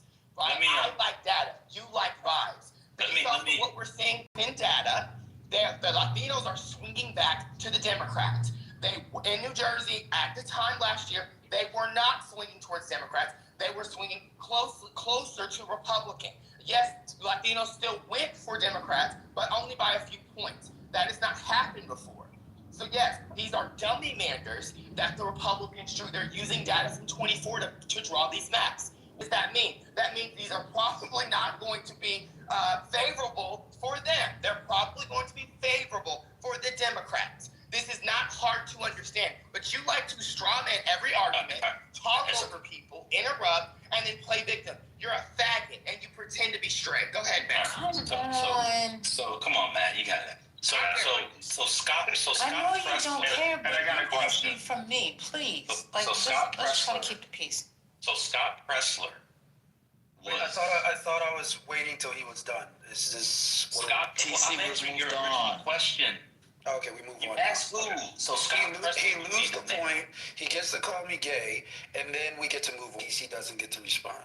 That's Never fine. mind. Go ahead, TC, man. TC, are you gay? Yeah, so here's the thing, right? What you're going to do every single time is you're going to obfuscate. That is not what I asked him. I did not ask him whether or not certain swing counties in New Jersey voted for Cheryl versus voting for Donald Trump the last election. He was comparing New Jersey, which is just about it. You guys are lucky I'm on a business call. Oh my God. We're lucky. Okay, Matt, I had a question for you. That's your location. Okay, Matt, I just have a quick question for you. Is it just the Democrats, the Latinos coming, or was Harris just a one-time anomaly? I think you can chalk it up to the electoral environment being R+4, less than being there's an anomaly. Because when you have an R+4 environment, you're going to have a depressed turnout for Democrats. You're going to have a more favorable environment for Republicans. I mean, that's just what it is. You're going to have independents swinging towards Republicans. So I don't necessarily know that that's the right way to frame it. You had an environment that was more favorable to Republicans, and unfortunately, Latinos are a group of individuals who are more socially conservative than they are liberal, who swung towards someone who they thought was going to bring them more money and was going to save them. He did not. They did not. They voted for, a lot of them in these counties. When you look at the data, even for Shitterelli in 2021, or was it 2017, whichever the damn year was he ran. He won some of these counties. So, and now, so you can't just necessarily compare it to last year. You also have to compare it to when Shitterelli last ran. And I'm doing both of those things. And I'm explaining and showing, based off both of those things, that yes, Latinos swung towards, unfortunately, Shitterelli at one point, and more heavily even towards Trump. And we just saw, based off both of those elections, using that data, that for Mike and Cheryl, they swung heavily towards her. That isn't necessarily something you can just say is that was just a blip then, that random election. No, because it's happened before. So, a couple things. I disagree with Matt. I actually do think that it was Harris, and I think she was uniquely unliked by Latino men for a host of reasons. So I actually do think a lot of it was the candidate. I think looking at the top line is not useful. I think what's most useful is looking at district level and assemblymen. Republicans actually lost seats in the assembly. They lost seats. People like Karl Rove, who said they want Karl Rove, people like Karl Rove, Scott Presser, and others. I don't know why people just keep talking about New Jersey and Virginia. By the way, they lost 15 seats in Virginia, rural areas. There was a guy who was in the House of Delegates for 30 years and lost. They lost statewide elections in Georgia, which Democrats had not, until last week, Democrats had not won statewide state office in Georgia in over 20 years.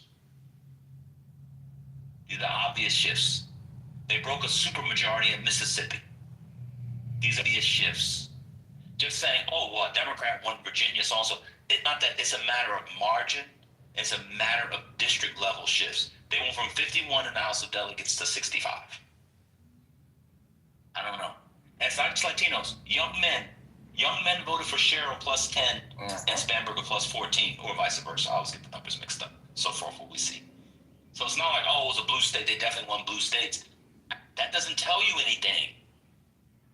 Historical trends tell you that when Democrats win those three, they clean up in the midterms the next year. It happened last time in 2006, happened in 2018, and it's probably going to be worse in 2025. That's my submission. This is a random aside with respect to Mississippi. And digging into Mississippi, I've discovered Mississippi is probably bluer than New York. And what do I mean? Like, there's more blue districts and counties in freaking Mississippi than there are in freaking New York. The only reason that Mississippi has this freaking stronghold or the team has this stronghold on freaking Mississippi is a freaking hyper gerrymandering and the closing of freaking voting, like the closing of voting places to vote, right? Polling stations, right? Like Mississippi is, I think this is my prediction. I thought it was gonna be Texas first, but I think Mississippi is gonna be the one that's gonna probably flip first. Because it's like, it's super blue, does not get the credit it does because they're being freaking rigged out of freaking elections. And I think that trend of, they broke the supermajority. The Dems don't spend a lot of money down there either. They're doing this without any freaking help from the party, from the national party. The state party's pretty weak because the national party doesn't put any money in there. They're doing this pretty much by themselves. And I think that, as they continue to push and fight, and the Dems finally wake up and recognize that there's an opportunity in freaking Mississippi, and they put some resources down there, they're gonna flip that freaking state, and the red team will never get it back. At least in the short term. So this is, people want Chuck Schumer gone. Your mom talks this all the time. This is one of the best criticisms of Chuck Schumer. Mississippi is there for the taking for two Democratic senators. The last time, the last governor's race, I looked it up the other day. The governor, Tate Reeves, oh my God, what a piece of work. He won by he won by 5 or 6 points. Let me get the number. And was frustrating. He won by 5.1 points in 2019. And we think Mississippi to Mr. Finley's 5.1 points. Before that, he was treasurer, won by 6 points. I don't know why Democrats don't invest money. It wouldn't even be that much money. If you look at the map, I think it's the western counties of Mississippi into, Louisiana. Is that what comes next? I apologize. Is it Louisiana? Yeah, it goes Georgia. Yeah, Louisiana. Those western counties, all blue, all up and down. Mr. Finley is exactly right. This is a real criticism of Chuck Schumer. Not he didn't do a good job on The View. They should seriously be investing in those things. I totally agree.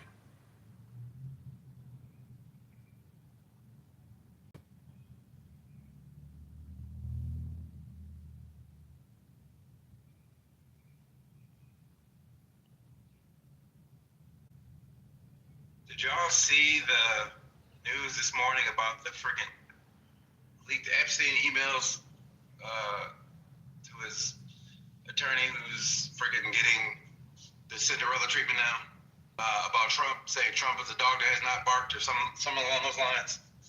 Yeah. Y'all see that? I'm like, I'm a person that leans, I truly believe in my legal training. You're innocent to proven guilty. But the more and more this thing leaks, and the more and more I'm freaking looking at the evidence presented, I'm beginning to believe that the president was freaking he got his hands in the cookie jar, man.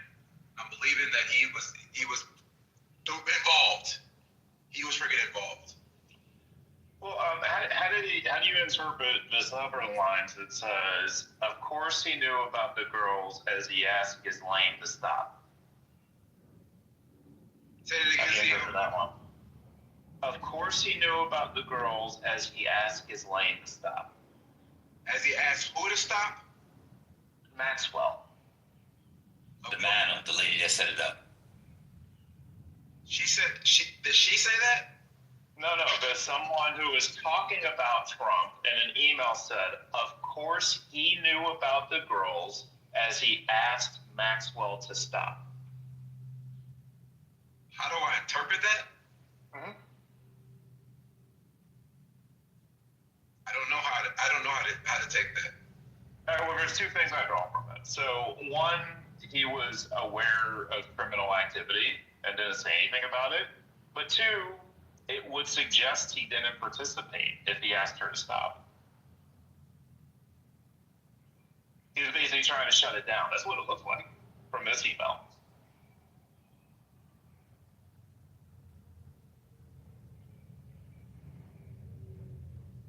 Yeah, but the Epstein comment saying he's a dog that hasn't barked. What is that? How do you interpret that? It means that he hasn't said anything about it.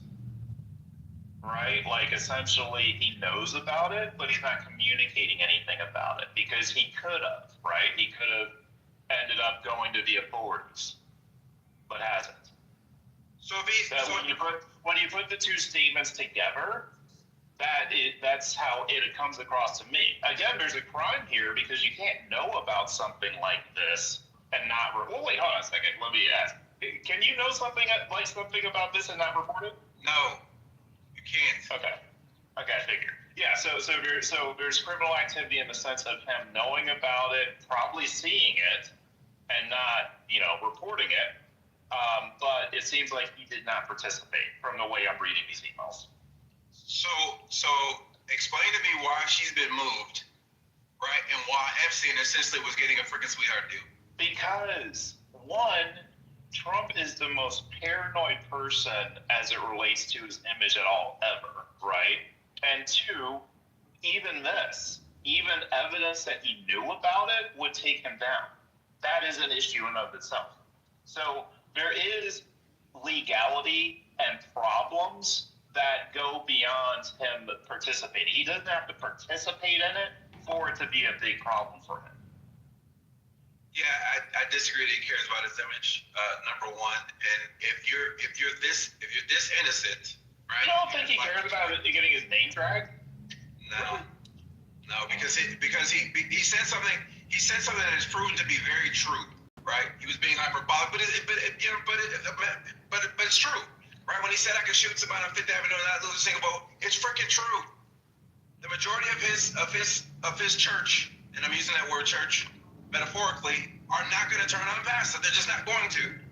But this is the one thing they will. And the fact, yeah, I doubt it. I don't believe that. They've already turned on him. Some have, most have not. And the fact that he now yields the power of the presidency, right? He really doesn't care. This dude doesn't care. I think you're being hyper charitable to this dude. I'm not. And I was being charitable to him in the past, but as more and more evidence comes out, it's like his hands were not clean. I don't think I'm being charitable. I think that it's reasonable to believe that he doesn't want it to come out in the public that he knew what was going on. Why is that an unreasonable assumption? I'm not saying it's unreasonable. I'm just saying you're being charitable. Okay, so yeah, because that is a significant thing because like the MAGA influencers I know would be intensely upset about this, right? And you're gonna lose some. Now some of them are gonna justify it and move on or whatever, but you would lose a meaningful portion of them.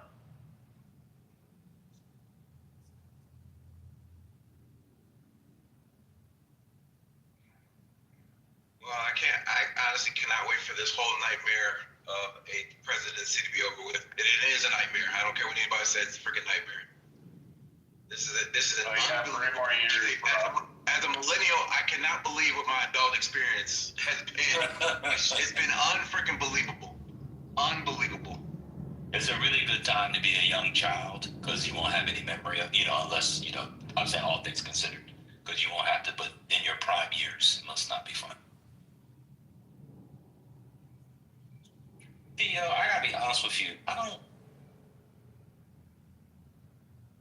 let's see, guys. So people asked in the chat, CEO, they said, CEO needs to explain, okay, why was Trump spending hours with a victim at Epstein's house, CEO? I don't think I read that one. Hold on, what is it? Okay, victim spent hours at my house with okay, victim spent hours at my house with me has never once been mentioned. Okay, got it. Okay. Yeah, I mean, that looks bad, obviously, but the other email, though, seems strange because it says he's asking Ghislaine to stop. So, I'm just trying to put the two things together. Like, I'm open to how anyone else wants to put those two statements together. Like, what narrative does it say those two things together? I don't know. I don't know much about the Epstein stuff. I'm just reading what's in the chat. I can't answer anything. I haven't really followed that. I know more about the early stuff than this stuff. I don't know anything about that. I also want to point out that so let's run with this charity that you're throwing the president, CEO. If he knew, right, and now he's the most powerful man in the country, right? You should be throwing the hammer down. Agreed. Right. That makes it look worse. You're the cop. Agreed. You're the cop looking the other way while they do drugs. You're worse. Correct. But and I think what people miss is that point, right? It is a low-hanging, easy to make point that requires no logical jump at all. So why not just take that and hammer at it? Are you saying why doesn't the public take that and hammer at it? Yeah, I mean, I think that's what Democrats should take and hammer at because it is a easy to understand point and has 0% controversy, right? Like when you're dealing with pastor, like you said, and they have a church, right? You know the congregation is going to have a hard time believing anything that requires their imagination, right? So you should just deal with the things that are easy to see, easy to articulate, and are the lowest common denominator. And what you just articulated is fact. Yeah, but there might be more. That's the thing, right? Great. Like you shoot at the king. When you shoot at the king, you got to make sure you don't miss. Well, yeah, but like if you start at the thing that you know you're not going to miss, shoot from 10 feet away instead of 100 feet away, right? Because at 10 feet away, if your aim's a little bit off, it don't really matter. At 100 feet, it matters a lot. So you have something that's right in front of you, easy target to shoot at, so hit the bullseye. Yeah, but in my example, and again, I believe this. That's not going to be enough to turn sentiment against Trump. Well, he knew. What was he supposed to do? Right? I'm just trying to think like a MAGA person. What was he supposed to do? They sent him to jail. The people that truly did it were held accountable. You know, I'm trying to think how they think, and that's been my experience with how they think. If he's not red-handed, they don't really care. They don't care.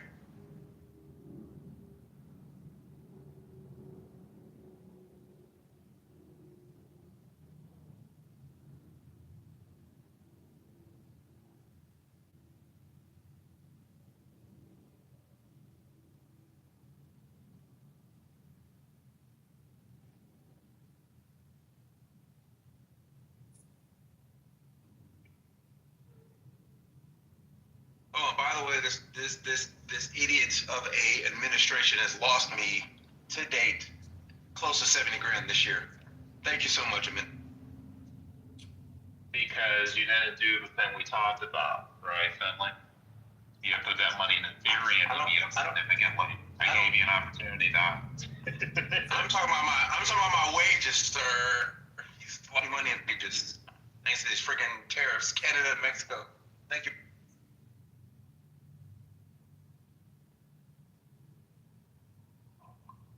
But we're gonna get it back when he sends out the $2,000. Remember? Yeah, we ain't getting $2,000. What you talking about, man? You gotta believe. $2,000 ain't gonna move the needle in my household. What? What you talking about, fool? That'll buy you groceries for a week. Yeah.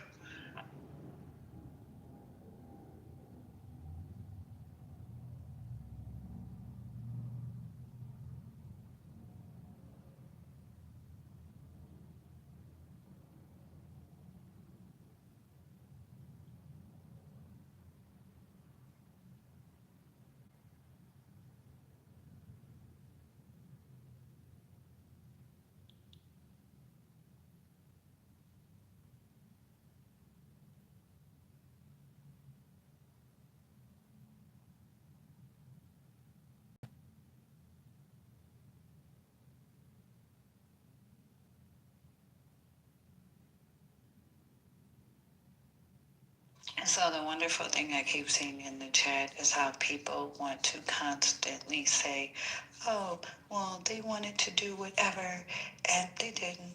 They didn't, because they would have drafted it. They'd have put it in the black and white and submitted the documents. I don't care how many times they sit there and postulate in front of people and lie. Your actions are written. That's what will hold on forever, which is why I stand 10 toes down about make your elections clear, right? You need to vote properly to your interest so that your election is clear. Care what other people do. Don't join the crowd because it's easier to go along and get along. Don't interrupt. It was nothing but dead air. Go on that mute because it was quiet in some bitch just 5 minutes ago. And I let good air go by. Good. It was dead ass silence. Dr. Kevorkian came in this room to the 2 minutes of silence that was already there. And then I allowed another minute of silence after Dr. Kevorkian came in the room. So I promise you, if don't nobody else know in this moment that it was dead ass silent when I decided to speak, Dr. Kevorkian does. Because no one was speaking when he came in the room, and no one was speaking until I came off my mute, even though you were off your mute the whole time. Do not interrupt me, or I promise I'll get you back better than you can get me. So what I'm hearing in this moment, we can play that game, though. You know every stage you want. I will follow you.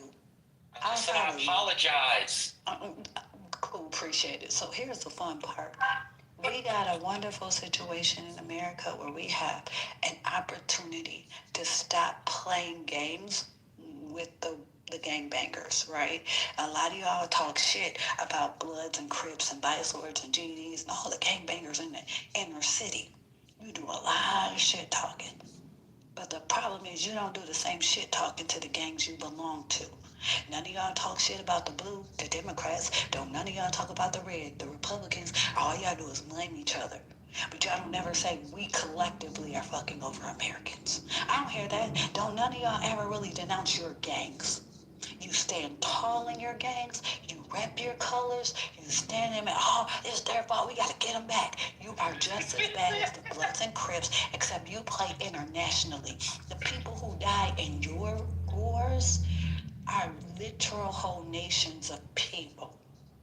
So stop getting high and mighty, all you Dems, all you Republicans, and actually figure out who you individually will be in this thing called America and what side of history you will be on, because ultimately all of y'all gangbangers to me. Look, I gotta be. Finley does, to be clear. Finley absolutely does.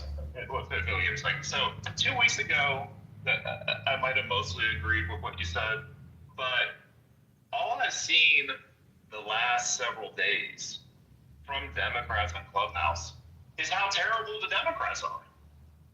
That's the only thing I've heard. I haven't heard anything from Democrats about how good Democrats are doing this week. All I've heard is about how terrible we're doing. So, Professor, that comment, if you've been on Clubhouse this week, is absolutely incorrect.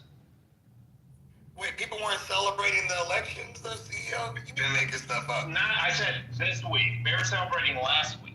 All right, but I'm talking about Monday. Since the shutdown.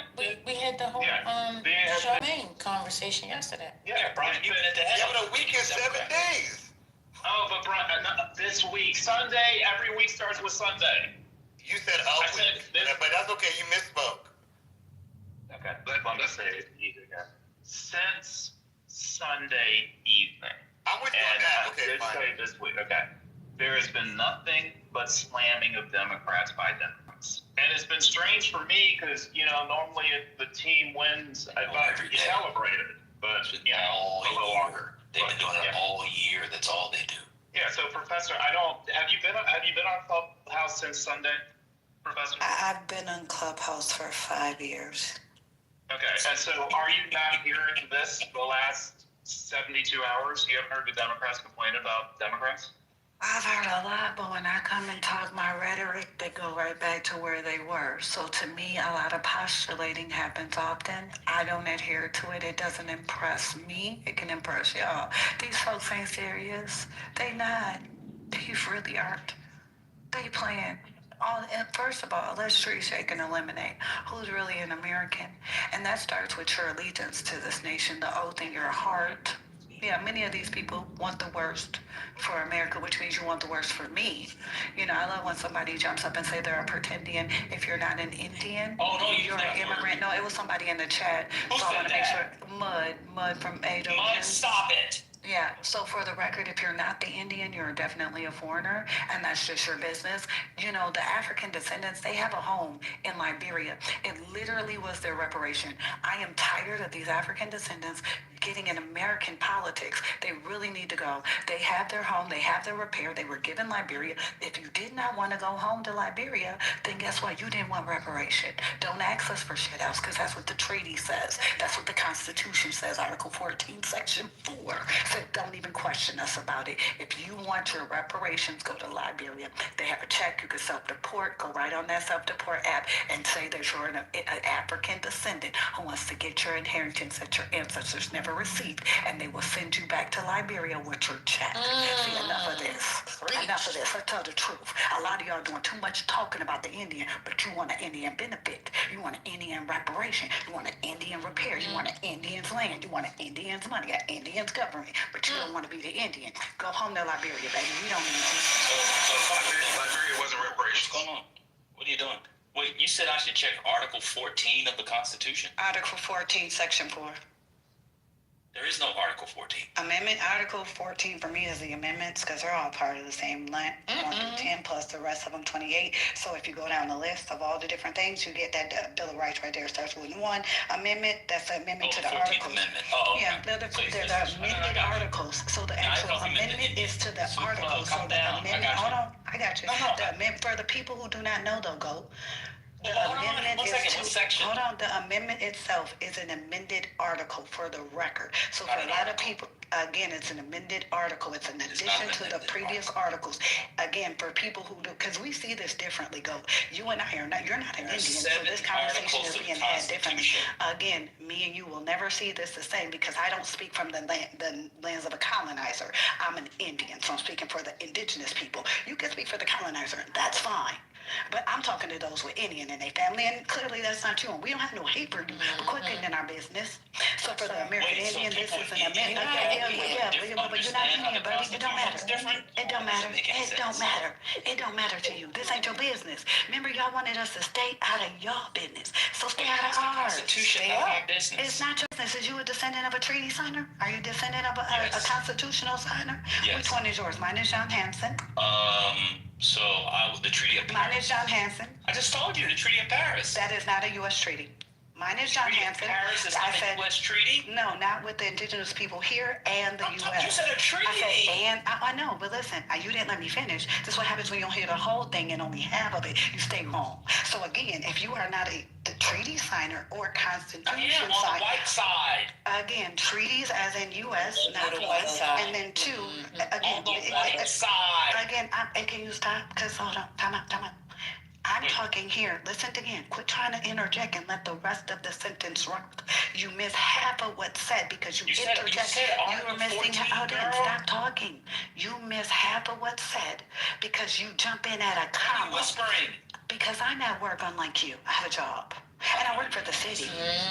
Government job. Yeah, I'm sitting here in my government job. You talk about Minnesota government like that? Yeah, I joined the Minnesota government. For anybody in this room who knew me a year ago, when I told everybody to get in the government. You're gonna lose your job. Again, no, I'm not. Not only am I right. Stand on Tim. You know the why are you not in talking about like that? Why are you? I'm not a lesbian, sweetheart. Don't play. No, he's a lesbian. Okay, well, get out of my business, because this ain't got nothing to do with you. Like I... Oh, no, something just happened to my phone.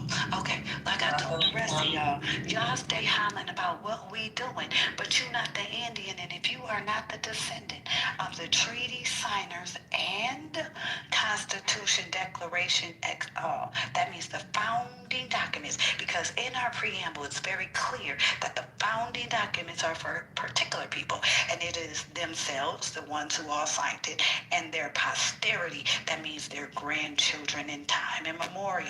So mine is John Hanson. That makes me posterity. He's John a declaration Hanson. He's a declaration of independent signer. He is also on the back of a $2 bill. I keep a $2 bill in my purse because that's my granddaddy. Oh, that's so sweet. So some of y'all. Where was John Hanson from? Again, does it matter? Because I also am the descendant of Mashatubi of Mississippi, who signed the Dancing Rabbit Creek Treaty. And in 14, and in section 14, it says, for those desirous to remain behind. And it describes how much land the descendants of Mashatubi were to inherit via patent deed and treaty. So, sir, you and I will never have the same conversation because we're not talking about the same people. And for anybody else who is from Mississippi, 1830, go open your Dancing Rabbit Creek Treaty that formed the Indian territory known as Mississippi. Because a lot of these foreigners keep talking to us about laws that do not apply to us.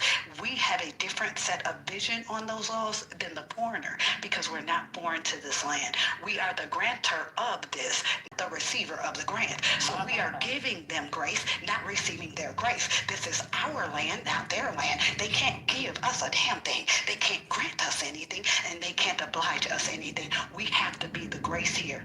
We have to be the giver. We have to allow. So for the American Indians, the ones with Indian in your family, if you know Paw is a Cherokee, or Paw Blackfoot, or Paw Nansemond, or whatever they is, that's what I'm talking to. See it differently than Goat. Because Goat is admittedly upper. He does not have the same rights and privileges as your Indian self. That's why I get on there. They want you to see it from their end so you can be a foreigner on your land and they can take your place. Stop letting them. Okay, so you said you descended from John Hanson, who signed the Declaration. Are you sure John Hanson signed the Declaration? That's what I thought. You just be saying stuff, girl. Not you just be saying stuff, girl. The reason why I know Hanson is because he's from Maryland. The reason why I know Hanson is because he's from Maryland. She is not descended from John Hanson, who did not sign the Declaration. It's the Dancing Rabbit Creek Treaty. You just be saying stuff. This girl, I gotta be honest with you. She is fantastic. I mean, she said it was in the 14th article. I didn't get it because I'm not indigenous. So I guess the indigenous people read the Constitution upside down. We're the only one. Y'all read it upside down. I don't even understand what you're talking about sometimes. Damn, the professor said John Hanson. I thought you were going to say John Hancock. He very famously, signed it. Very famously. Quite big. Put your John Hancock on it. John Hanson signed the Articles of He did that because everybody else was scared to sign it first. He said, come get me. Exactly. I appreciate it. But I don't appreciate him at all. But just for that, I'm saying, being specific. Oh, okay, yeah, being a little gully. So John Hanson did not. Her descendant from Maryland. She's descended from John Hanson. Everybody should look up Professor Suclaberry's forebear, John Hanson. So he can't be my ancestor? I'm daring you. He can. I just said look it up. I didn't say he couldn't. Oh, okay.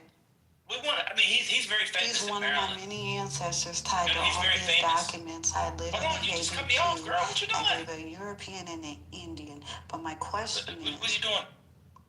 Hold on. No, I was just saying he is very famous. So he is very he's from Maryland, famous. so that's indeed. why. What?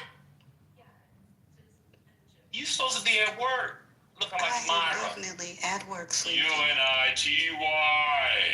UNI. Did Martin come for his license today? Girl, go get go. You almond brown. You so almondy. Does Almond Brown come to the office? Almond Brown. You Well, so tell us almondy. about your white connection. You Mega. John. Almond Brown. Hey, come on, man. She just be saying stuff. John Hanson. Girl, you don't mean related to John Hanson. So what is the problem with John Hanson signing the Declaration? Please help me understand why that's an issue. Oh my God. Why is it an issue that John Hanson signed the Declaration of Independence? MAGA, we need to shut down Ancestry.com because these people get crazy. Here's the thing. So you guys, there's nothing crazy about who had sex and had babies. He didn't sign the Declaration, so. Who signed it then? John Adams did. Okay, so you don't think that a John Hanson signed the Declaration of Independence? No, John Hancock did. No, so you don't know that a John Hanson actually signed the Declaration of Independence? You didn't know that? He did not. Okay.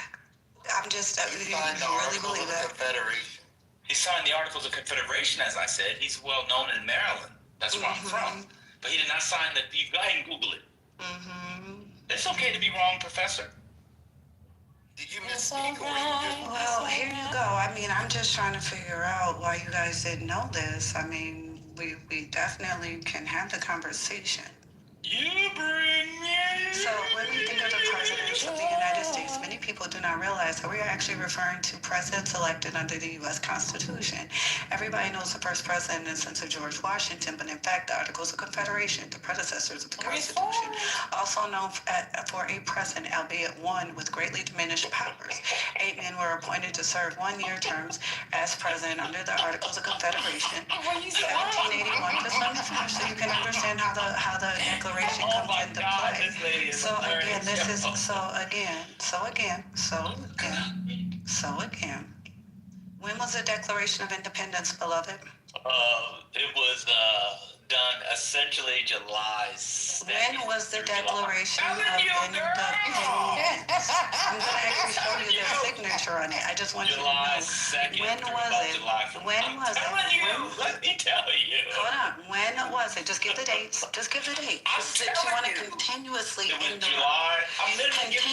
interrupt. I'm just asking, since you won't allow anyone to finish because you want to continuously interrupt. Almond Brown. You so right.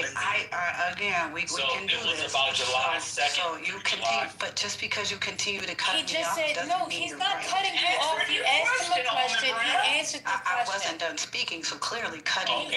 Listen, Super. Listen, Miss Professor.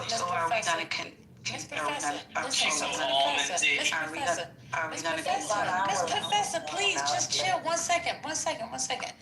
I don't understand. Maybe you don't understand it. You've been talking like consecutively. You're not letting nobody get a chance in. Now you'll close your mic for a few seconds and then you right back on it. So you asked him a question. He said July 2nd. I didn't ask him a question. You asked me a question. Sometimes the questions be real rhetorical. They don't require an answer. Question. I just be wondering, do y'all understand parts of speech at times? Sometimes the question does not require an answer. You said, now you tell me what date it was signed in. That's what you said. I don't know that he was already interrupting at that point. It was just being facetious, sweetheart. It was sarcasm. Oh, okay. You know, I'm a little like slow. at this point, because he's being disrespectful. Had he never interrupted, I would have finished what I was saying. Okay, I didn't pause for anything. But at this time, Professor, wait, just give my ear just a break. 1 second. Just give me a minute. So again, as long as I'm not interrupted, we can go ahead and finish. So in my PTR, there's an actual declaration signing. And so this actually, You know what? Fuck y'all. I just ain't gonna keep doing it. Like, do y'all ever let people finish speaking? Or do you actually just keep talking? So I'm just wondering, at what point? He was not part of the second At what point do you let other people speak without your constant interruption and your constant babble that is always off cue and off kilter? Never on point, because you don't allow anyone to finish a thought to actually be able to say what they are saying. You take two words and think you're so smart you can think for other people, so you don't have telekinesis. You are not a mind reader. That's called telepathy. That's called telepathy. Able to control the mind of others, not read the mind of others. So let's look at the difference. Telekinesis is moving objects. So telekinesis is the ability to move objects and things. Telekinesis is moving objects. Yes, he doesn't have that. So hold on. Let me finish.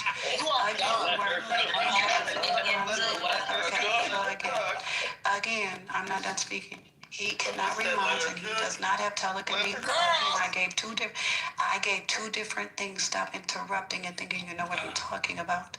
He cannot read minds. He does not have telekinesis, which means you cannot move me with your ignorance from afar. I knew what I was saying when I said telepathy.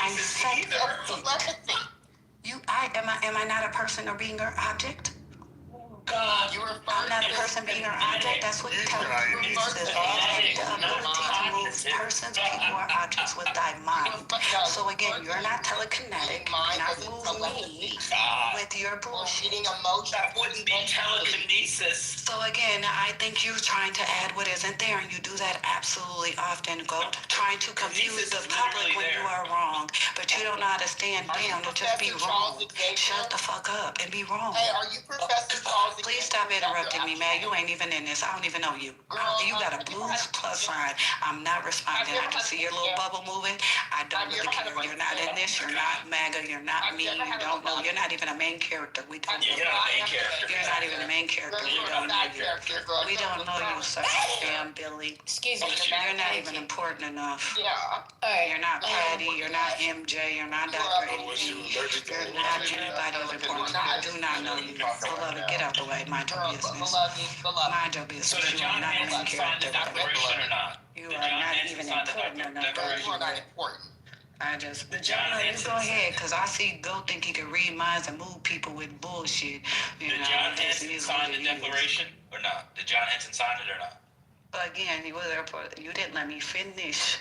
Signers of the declarations, right? Because there's actually more than one.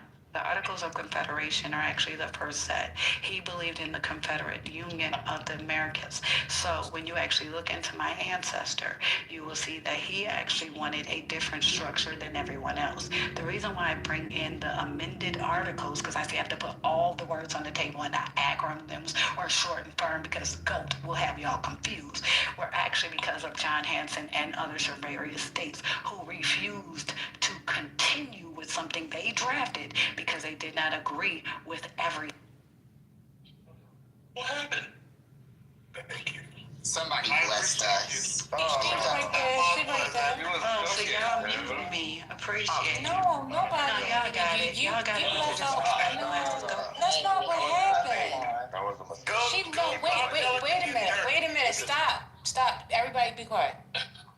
Professor, it was like as if you disappeared. You was just right at the bottom of the screen. Nobody muted you. No, somebody actually muted me because my phone wasn't even in my hand. So y'all got it. What I'm saying. Listen to what I'm saying. I didn't touch my phone. I'm not saying that you did. I'm telling you there was some kind of system glitch. Because literally you popped out and came back in. Came right back in. Yeah. You popped out. That's what I'm trying to tell you. We didn't mute you. The system, whatever happened. It's a weird update. Because it said you've been muted, and it had the whole unmute thing at the top. We didn't do it. You went out and came back in is what we're saying. It's a weird update today. It wasn't any of us. That might be God. Yeah, we don't want to meet you. We want you to keep going. Yeah, Somebody was telegramming her. No, we should put a poll up. We learning. You are the main character, girl. We're gonna give you your stage. Oh, God, she said that he wanted the articles and she said said the articles were the first. The articles So that I really, was saying, the amended articles are there because many of the original drafters refused to sign until certain amendments were added. John Hanson being one of the original drafters who did not sign until after the amendments were made. So He wasn't even in the second again, council. please stop please stop. Sorry. Please stop.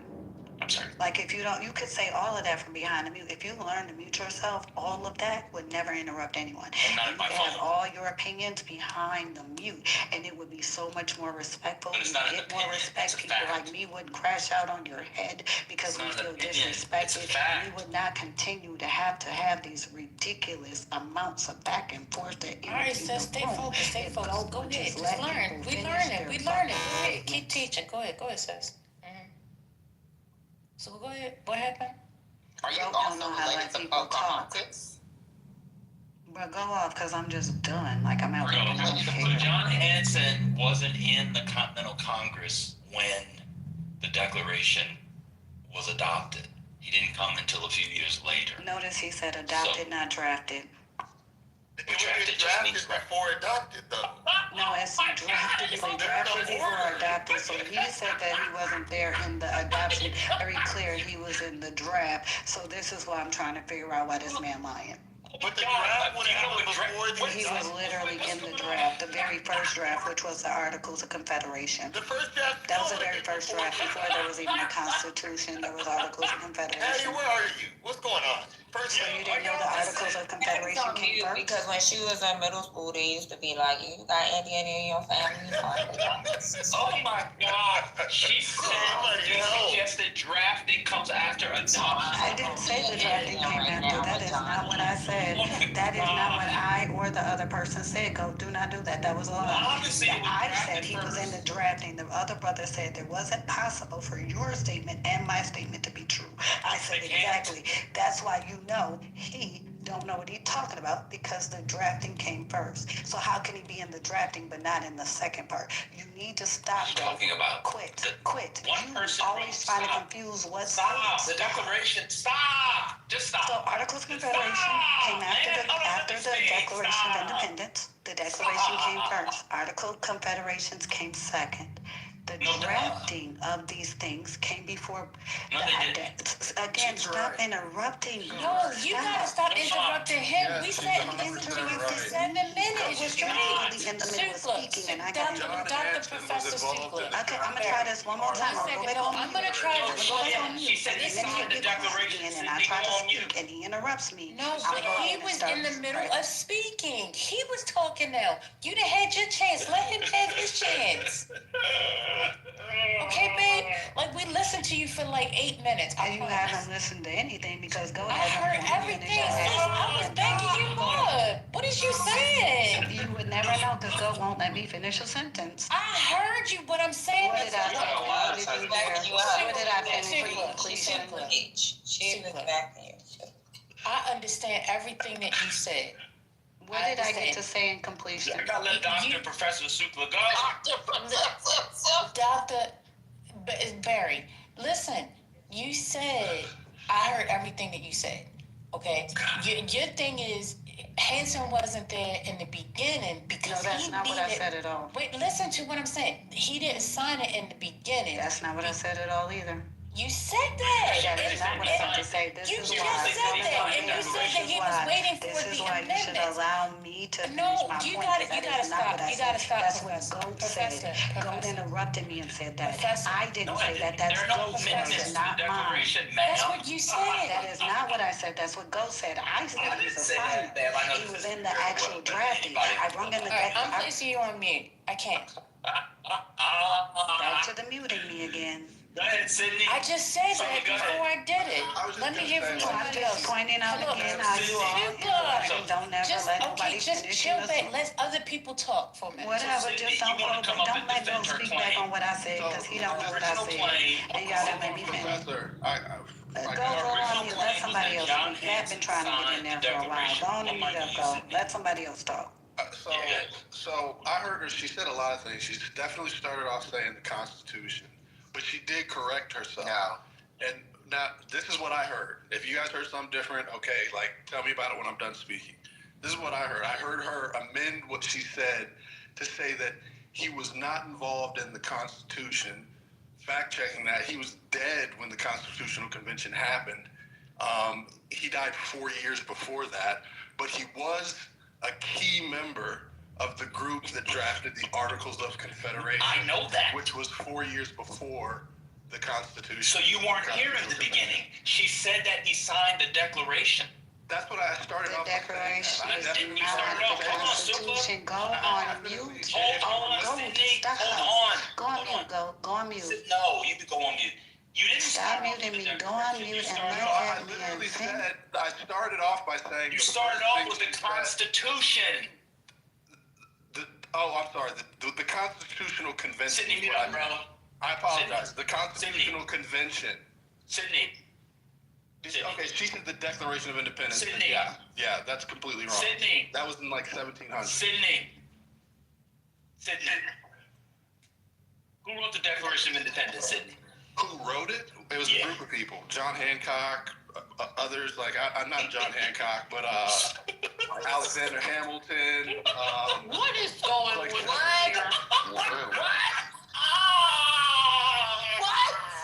Magabito. You were doing so well. I misspoke.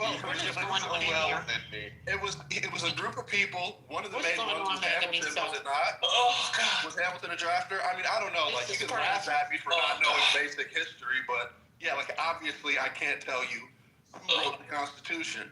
But like, what does it matter? I said the Declaration. Obviously, like we need to know. Are you listening? I'm just saying, you asked me a question, I got the question wrong. Where are you going with Let it? me back up. Sydney, what's the difference between the Declaration of Independence and the Constitution? Okay, the Declaration of Independence is the document drafted that was separated us, that declared our separation from Britain. The Constitution. Okay, 1 second. Who was the main author of that one? I don't know. Like, was it Hamilton? Like, I don't know. We'll come back to that. Now, she made the claim that She made the claim that John Hanson signed it.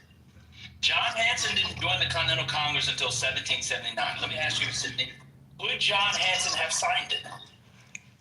No. Okay, so why are you up here defending Dr. Professor Suckelberry, who has the clubhouse chair in Native American Studies? So obviously, I confused. If she said that, if she said she was talking about the Declaration of Independence, It's okay to just say I shouldn't and go on mute, bro. Just say you're wrong and you mute up. Yeah, that's what I'm saying right now. Mute up. I haven't said it yet. Just say I'm wrong. You're saying it for me. Just say I'm wrong. Bro. I misheard. Man, you can't even say that wrong. She said Declaration of Independence, and I misspoke and repeated Constitution. So you were wrong? I was wrong. All right, mute up. You got a little fetish or something. Mute up. Good morning to the stage and the moderator. Something's wrong with these people. Good morning to the stage and the moderators. Good morning, Yucks. Buenos dias. May I make a request? Hello? Proceed. Sure.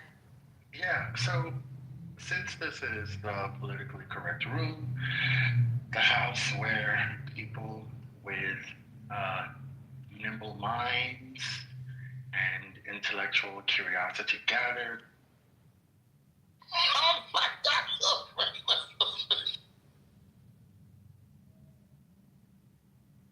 This. What happened? Someone moved me down. So my request is, can we normalize answering questions?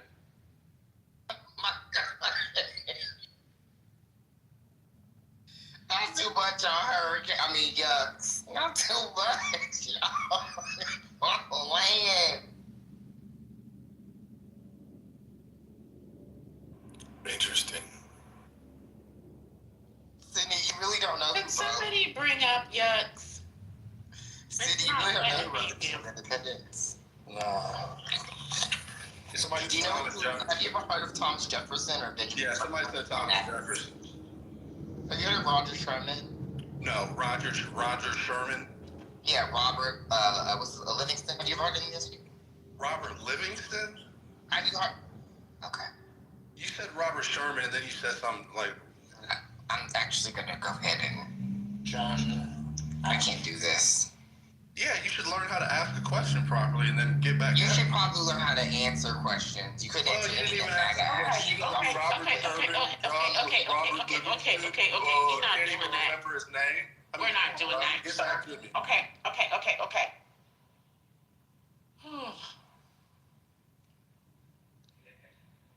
Magamiso caused this confusion. Well, she said that he signed the declaration, and then instead of just saying, okay, I was wrong, we could have moved on. We're now 20 minutes later, and now she's PTRing copies of letters from George Washington to John Hanson in 1781, which has nothing to do with the Declaration of 15 years, the 5 years prior. Declaration? He wasn't even in the Continental Congress at the time of the adoption of the Declaration. Now, I have no idea what amendments have to do with anything. I don't even know why you engage with these people. Well, people like to engage with me. But you know what? Just because they throw the ball, you don't have to catch it. Oh, no, I got good hand-eye coordination. I catch balls. Oh, Lord. Especially Dr. Professor Princess Pocahontas Fuqua. She's really, she got a lot of questions. I guess she has telekinesis and telepathy too. Not the Washington Redskin chair and pretending. That's great. May I finish making my request? Yes, please? yes. Yeah, and you so don't move me down again, because I'm about to drag you to that. Okay. So I was just going to say, can we just normalize answering questions directly? That's all. It'll save us time, and we'll get better content. Seriously, that's my only request. The mouth should not tolerate deflections, evasion, suppressions, repressions, and all other sins that don't work. That's all. That's all I'm asking for. Okay. See, it was easy. See how easy that was? I agree.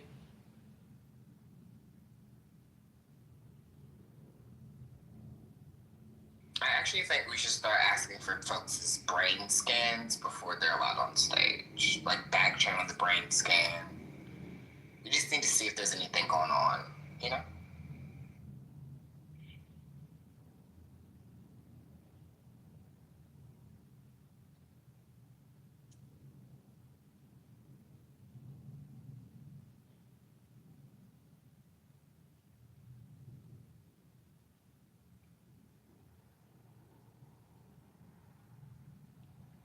The Republicans just dropped 20,000 more documents on the Epstein file. Say what? Say that again? Republicans dropped 20,000, suddenly dropped 20,000 pages of Epstein documents on the heels of Trump Bob show email.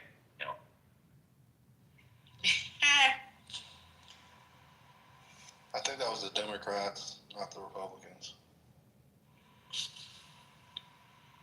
So they're going to flood the zones.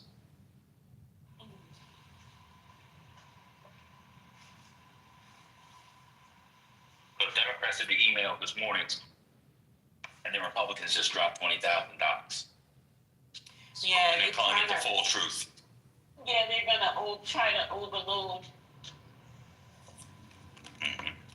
Because their people's brain storage. But they think we care if Clinton... It's in the cloud, not a cloud. They think we care if Clinton is, mentioned in there, as if we're going to protect him. This is an interesting take I just read. It says, here's how this shakes out. House will pass Epstein files motion. Senate will pass after Hawley, Paul, Kennedy, Collins, Murkowski, and Taylor spoke for it. Trump makes the biggest political mistake of his life, vetoes it. Then veto override process begins, files leak, GOP cooks. Funny. I like mine better. Table the vote in exchange for the subsidies. And Trump will sign that. And then we tabled them for as long as take the House. Yep. And release it anyway in 27. Hello? Exact. Oh, I love that. Yeah. Could have gone. Well, I wonder if they thought about that. No, they didn't. It's just that, Oh, yeah. 8 people randomly caved, and it happens to be, it don't matter. And they don't know how to play chess. I saw a YouTube video yesterday of some head of some progressive group. Everybody's the head of a progressive group. And he was explaining how he was plotting to punish the people who voted for the end of the shutdown. It was a very short video. That doesn't even make sense from a progressive sound.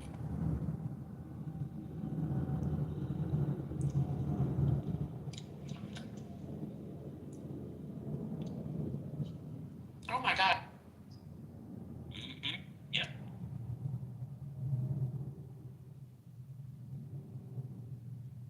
I wonder which one of my ancestors signed the Declaration.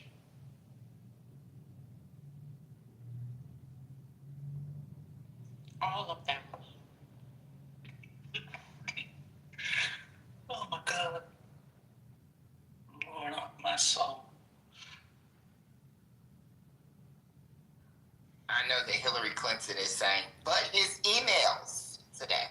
Bad joke. Yeah, the emails.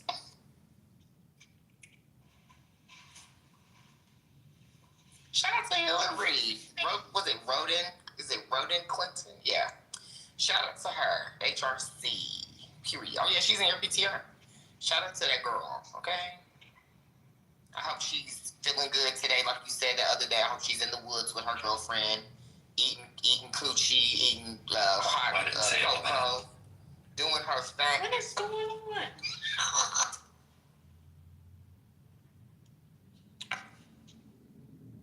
Naga said it, not me. I did not say that.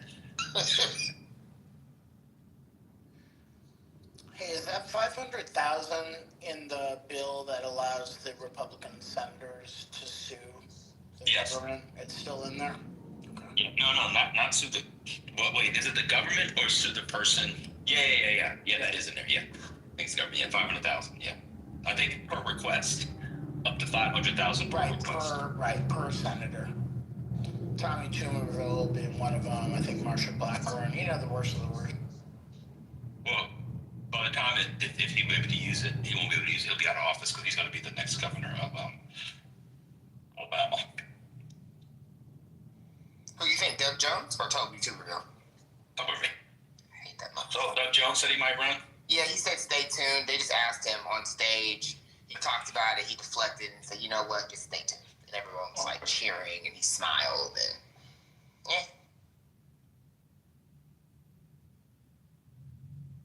That would be 28 or 26? 26. He'd be running for governor. In a wave here, you never know. Yeah, I'm curious. I mean, his war isn't necessarily bad. Was barely in Congress though, so it's like, I mean, if Andy Beshear can do it in Kentucky, I don't know why he couldn't do it in Alabama. And if John Bill Edwards can do it in Louisiana, I don't know why he couldn't in Louisiana. So, I'm sorry, in Alabama. So.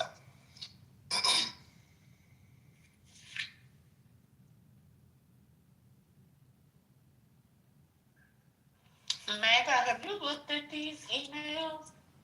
No, I never. I've just seen the ones that they released this morning. Yeah, I did see those. That's what he's talking about. Yeah. This is crazy.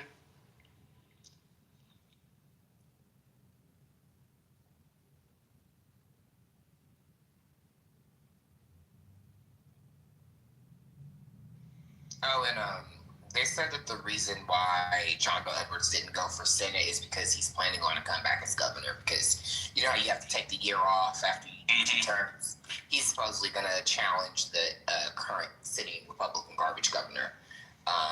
Either the midterm, no, 28. That's why he shouldn't challenge him. So.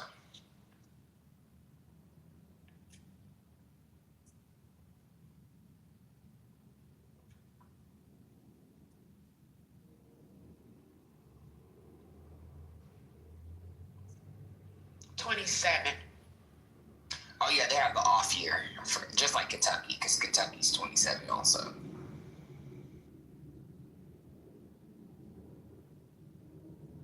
Greetings.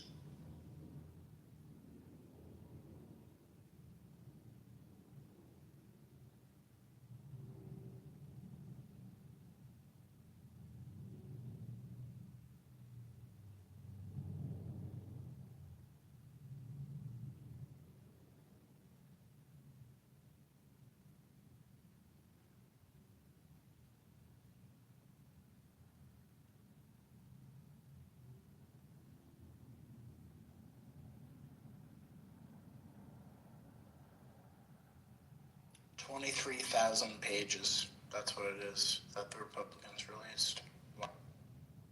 What did they release? 23,000 pages of documents related to the Epstein files after the Democrats released the thing that they released earlier today. Do they not understand? Oh, sorry. Go ahead. No, you guys, does anyone bring me up to speed? So what did they find with what you released so far? I haven't seen anything on the Oh, you missed it? Yeah, I've been in the trenches, man. It's pretty bad. He spent hours with an underage victim of Epstein's alone, and the emails say, was it he's the dog that's yet to bark? And basically it shows that the entire interview that Gasoline, I like how Lisa calls her that, Gasoline gave to, I forget who it was in the FBI, was a complete lie, and she pretty much just did that to protect Trump. But someone can give a more detailed explanation if they want. But you know, we already agreed on the files, and it just shows he's a fucking pedophile. So Teflon Don is all up in that motherfucker. Mm-hmm. Yeah, and Epstein in a 2018 email exchange with Lawrence Summers said Trump was borderline insane and that Alan Dershowitz is a few feet further from the border, but not by much. As we knew, which makes sense why he went super crazy. I'm not gonna say Republican, but just weird. And everyone was like, what's wrong with him? Well, something's always been wrong with him, it looks like. What was Dershowitz on the original Epstein prosecution in 2008? He was in the Florida prosecution. The Florida state. Hey, where did they release this on? Just Google or what? The House released it. Go to the .gov. Oh, okay. Yeah. I love Democrats. I love being a plantation baby Democrat. I love being on the plantation. I have a nice place on the plantation. I help pick the cotton. I do all the things. I'm excited about my role on the plantation. I love when we own the cons, because that's when I'm gonna start calling them the cons, because they call us the libs. Yeah, they're the cons because they do cons and they con, right? Don the con. Shout out to cons, right? How does it feel today? How does it feel to be owned? Yeah, more's coming. He will be impeached next year, even though. Oh, 100%. Oh yeah, 100%. Mm-hmm. You think he'll be impeached? 100%. Yeah, Council passed the impeachment. Actually impeached, removed, or just articles processed? Just articles. Wait. I was about to say that. Definitely not removed. Yeah, he might be impeached, but is he going to be removed? He will be convicted in the Senate. They're pussy. They're from midterm. But I think after the midterms, the House Democrats are 100% going to impeach him. Wait, sorry. We have Dr. Professor Princess Pocahontas Sukla back on the stage. You want to continue the dialogue?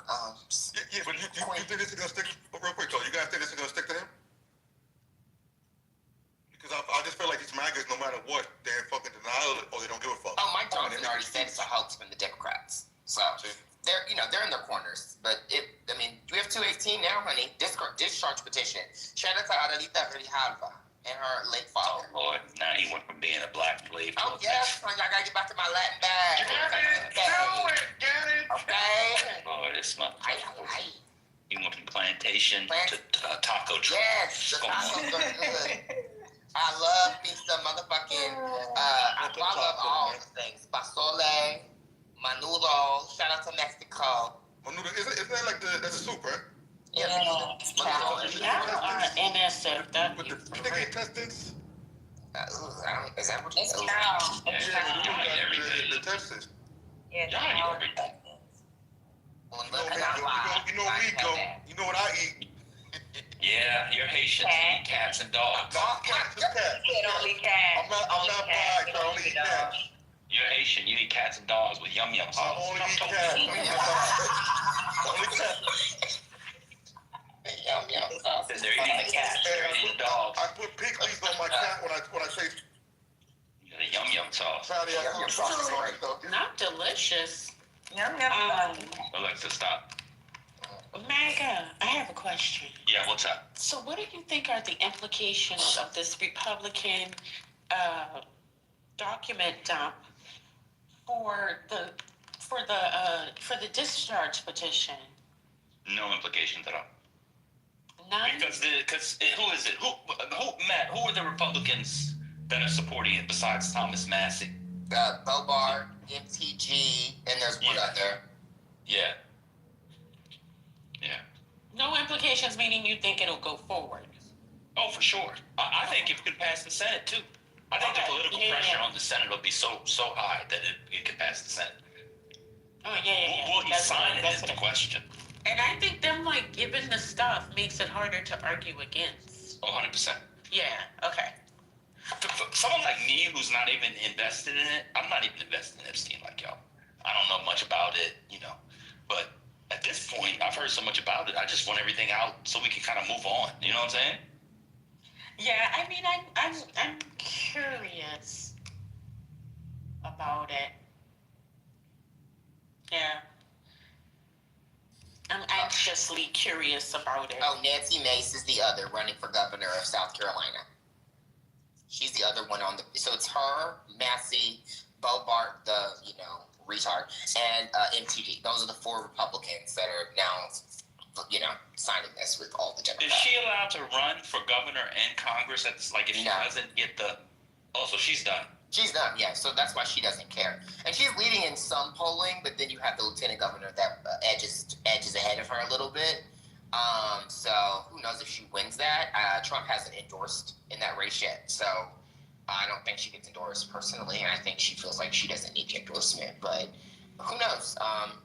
He already dragged MTG and said, "quote She has lost her way." I don't know. I saw that one. Yeah, I saw that one.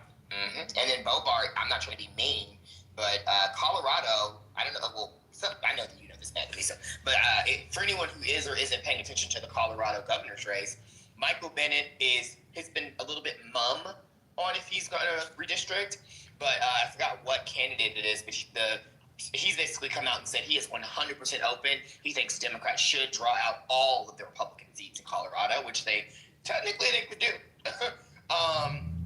So they have to, I think, get rid of I think they have a commission. They could just do a fucking ballot initiative. They could do another Prop 50 and it'll be gone. So he says he supports doing that, and that's what he will. And so it is very likely that Lauren Boebert is not a member of the United States Congress after 2028. Well, she'd be gone.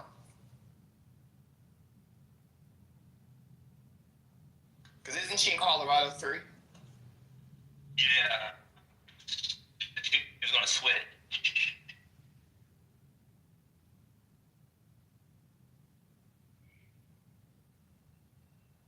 I think you're in the Matrix. See y'all quiet again. Let's see if I get erupted 40,000 more times. God. Exactly. Can't say hello without one of you nigglets getting in your feelings. See how that works? See how that's in my bag. Hey, your feelings. I know I'm a brother, truth hurts. So let me explain how I got to Tommy. I could really appreciate nobody interrupting. I just want to know y'all were dead silent with nothing being said, and yet I did not interrupt us, so I waited till it was asked. I am definitely racist to foreigners. I definitely don't have much Haitian, go to sleep, sir. Nobody cares, Haitian. So here's the fun part. I started this whole conversation that we were on, explaining how the 14-4 says don't even question what we paid out for the dissemination of slavery and that war. And it's very clear that you can't even question anything, and they ain't paying shit else. And I again said that the folks who are of African descent chose to be here poor because if you were not Your black ass is African, nigga. you would be in Haiti. And I'm not in Haiti, and stop talking to me because that threw me off. I seen your name and said the wrong name. Shush it, shush it, shush it, shush it. So if you are the descendant of an African slave, the American Colonization Society, Carolina Colonization Society, Virginia Colonization Society, Georgia Colonization Society, Mississippi Colonization Society, all put money together, as well as president who funded this initiative to provide you redress by way of Liberia. The good We also provided military protection until the country of Liberia decided that they wanted independence. See how I can, y'all be so triggered, so triggered. Y'all be so triggered with the truth. Why, if I am lying, go get the documents and prove me wrong, but in the middle, just let me finish, because I promise you, somebody ain't never heard about Liberia. Somebody ain't never heard about, they did not know that Africans were given redress, and whether you like it or not. Africans were given redress. They were, given Sierra Leone and Liberia as redress. If you the slave of a European, if you were the slave of a European, you got Sierra Leone, and if you were the slave of an American, you got Liberia. Yes, those were actual redresses. Now holla at your mama and ask her why she stayed. Got nothing, because that was why I brought up a treaty and a constitution. Mama was alive then. That might be why. Definitely wasn't alive then. I mean, she brought up the Afro redress, and I am here for it, okay? Oh shit, I didn't know that was hurricane. You about to feel the storm, Navajo.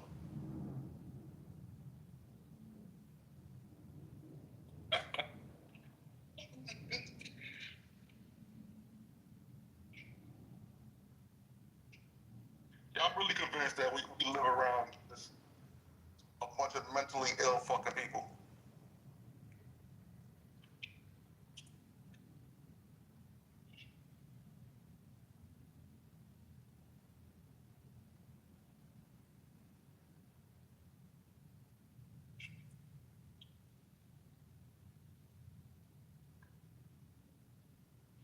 Was she back on her reservation? Where'd she go? I guess she's back on the reservation, huh? She's back on the peace pipe, bro. Right. Ain't nothing, like I said before, ain't nothing Blackfoot about her but her feet. Well, like, what was that rapper who said, no, I'm not gonna.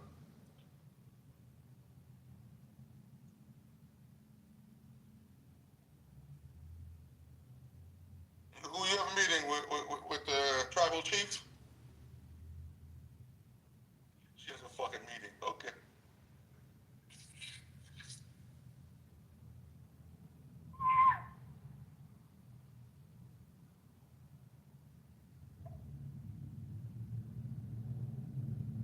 Yeah, so as much as I gotta read more on it, but as much as I do wish that something happened to homeboy with the files, I don't think this base is gonna turn on them. They gotta fucking make excuses, in my opinion. Oh, they already have. Yep, so, you know what I mean? There's like there's nothing this motherfucker could do that they was, speak up against, so.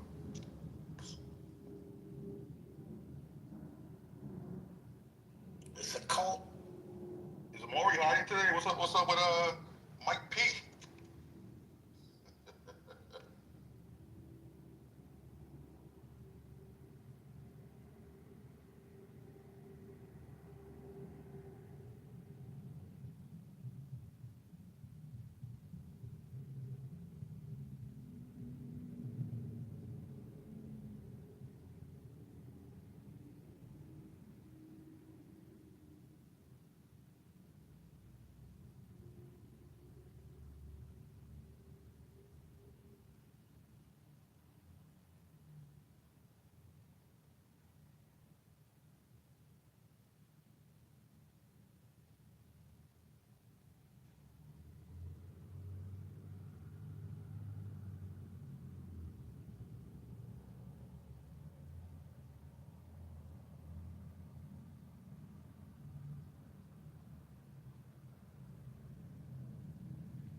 download the documents?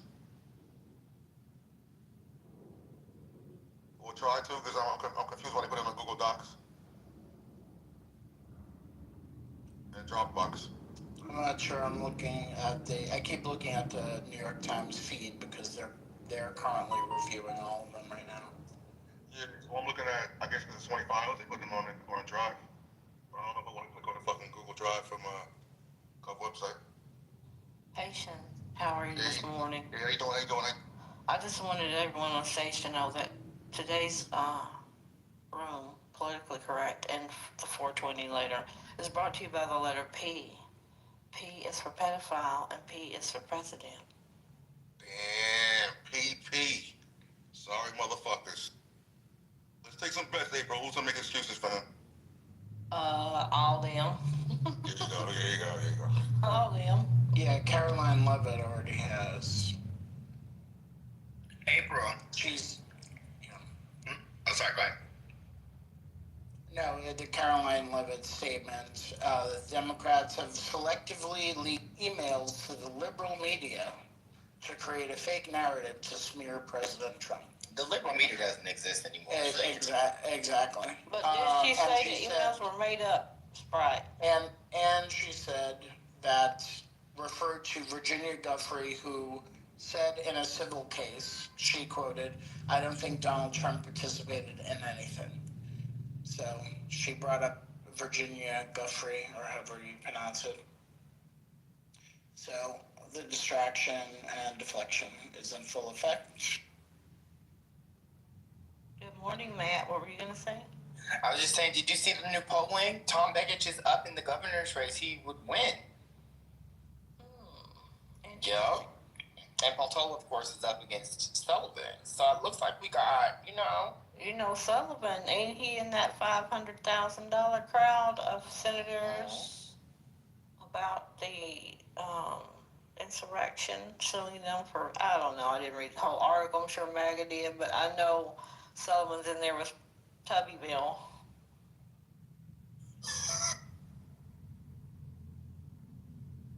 And now Democrats are targeting Alaska heavily. They're doing ads there, Ohio, Iowa, and Texas. Like there's a few different PACs now that are paying for these attack ads. Pretty much on the economy, how Trump said he said affordability is a myth. What did he say? He said some crazy shit. Or it's a Democrat hoax. That's what he said. Yeah, the hoax. It's always the hoax. I would like to hear Caroline Levitt, if you could read her thing again, Spirit, because did she say in any of that the emails were false? Because that's what I was looking for her to say. No. See? I mean, she said, hold on, let me just read the quote again.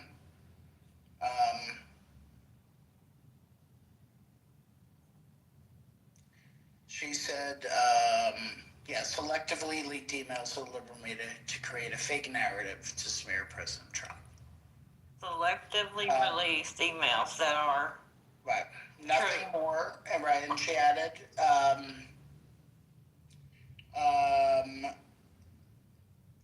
claimed that Trump kicked Jeffrey Epstein out of his club decades ago for being a creep to his female employees, including Virginia Guffrey, and also said this is nothing more than bad faith efforts to distract from President Trump's historic accomplishments, and any American with common sense sees right through this hoax and clear distraction from the government opening back up again.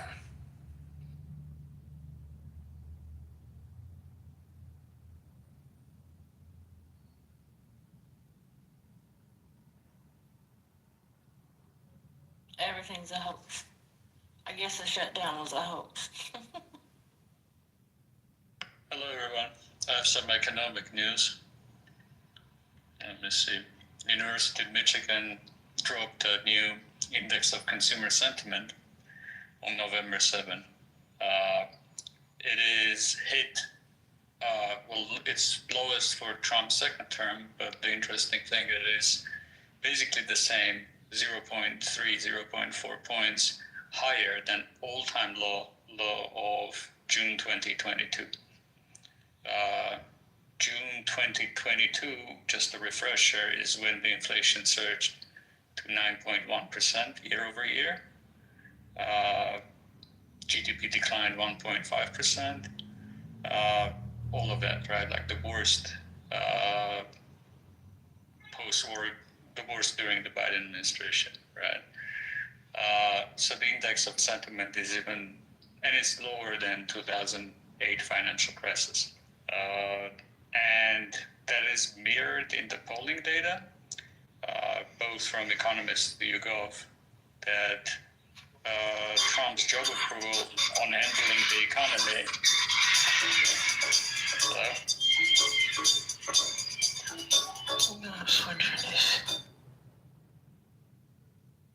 I was finishing up. That job approval specifically on handling the economy is the same as with Biden, lower by 2 points than Biden. Neoliberal, are you there? Yep. Okay, I'm going to ask you a question. Go ahead. Were you really disturbed by the music that just came up, or did it provide a sense of comfort? I don't have the headphones, so I couldn't hear. So I was slightly disturbed. Oh, I see.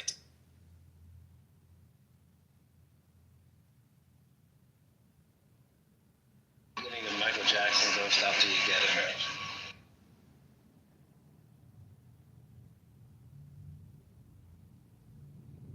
it. It was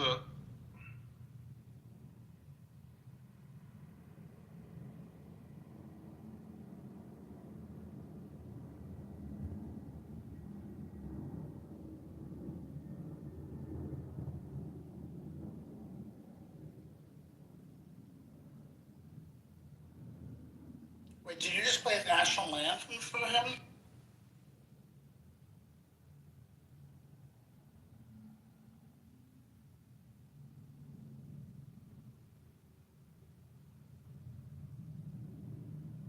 I don't know what happened.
about to fall asleep, yo.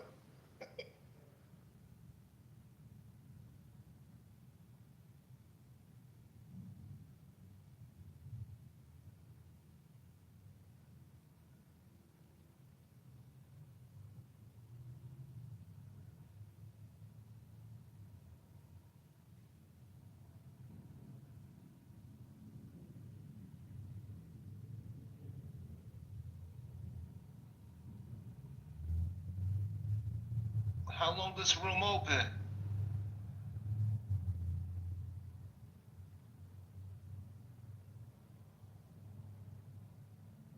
Anyone?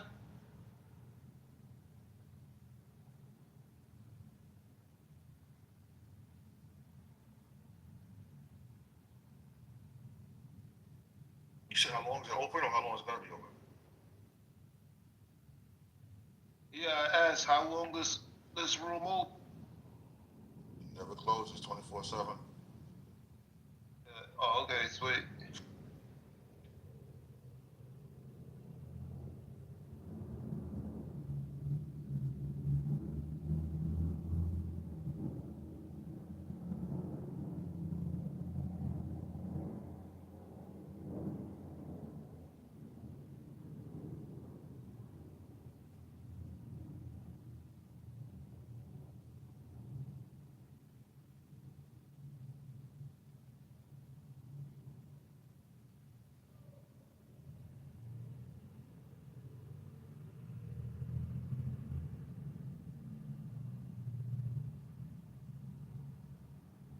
What's good, Devon? How you doing, bro? Good morning, good afternoon, everyone. Come on, bro. Quiet in here. They're meditating. All right, y'all. To catch y'all up on the emails, I think when we acted the video earlier, this is all room. I'm gonna go ahead and play this video. And this was the breaking news this morning. Trump obviously knew what was going on with Epstein, and they have over 23,000 emails that have been released.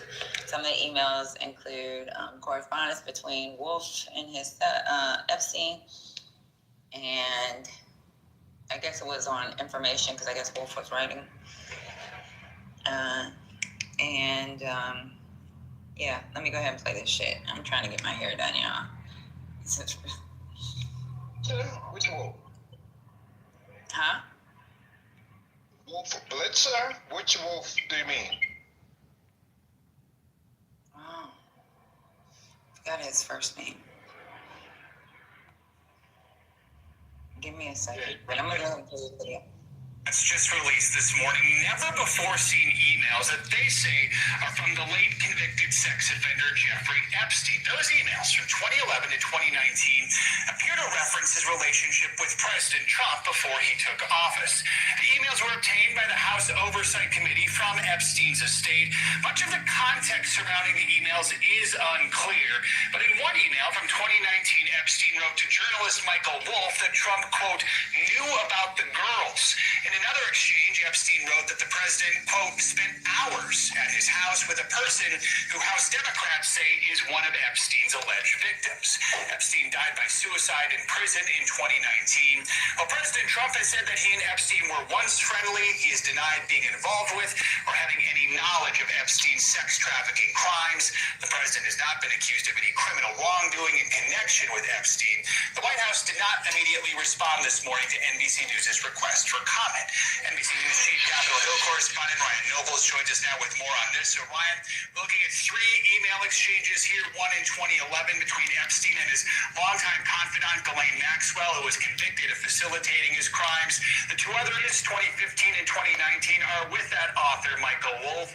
Walk us through how these emails were obtained and what all they say. Well, remember, Joe, that the House Oversight Committee is doing its own investigation into the Epstein controversy that is separate from anything the Department of Justice is doing.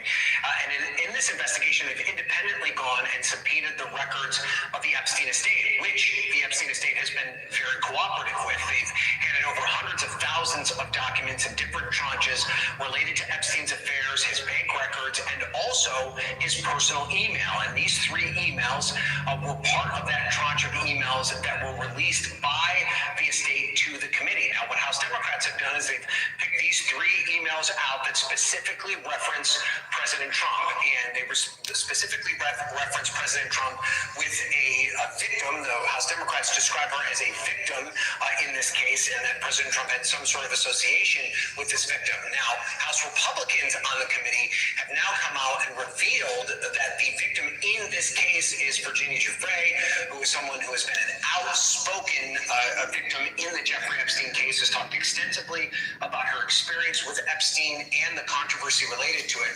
And as Republicans have pointed out, she has been specifically asked about President Trump on a number of occasions and has never specifically implicated him in any sort of wrongdoing. But what these emails reveal is that Epstein, there seemed to be a degree of worry about what Trump may or may not reveal about the situation that he was presiding over during this period of time. He describes Trump in one of these emails as the dog that hasn't barked, suggesting perhaps that maybe Trump could reveal something specifically.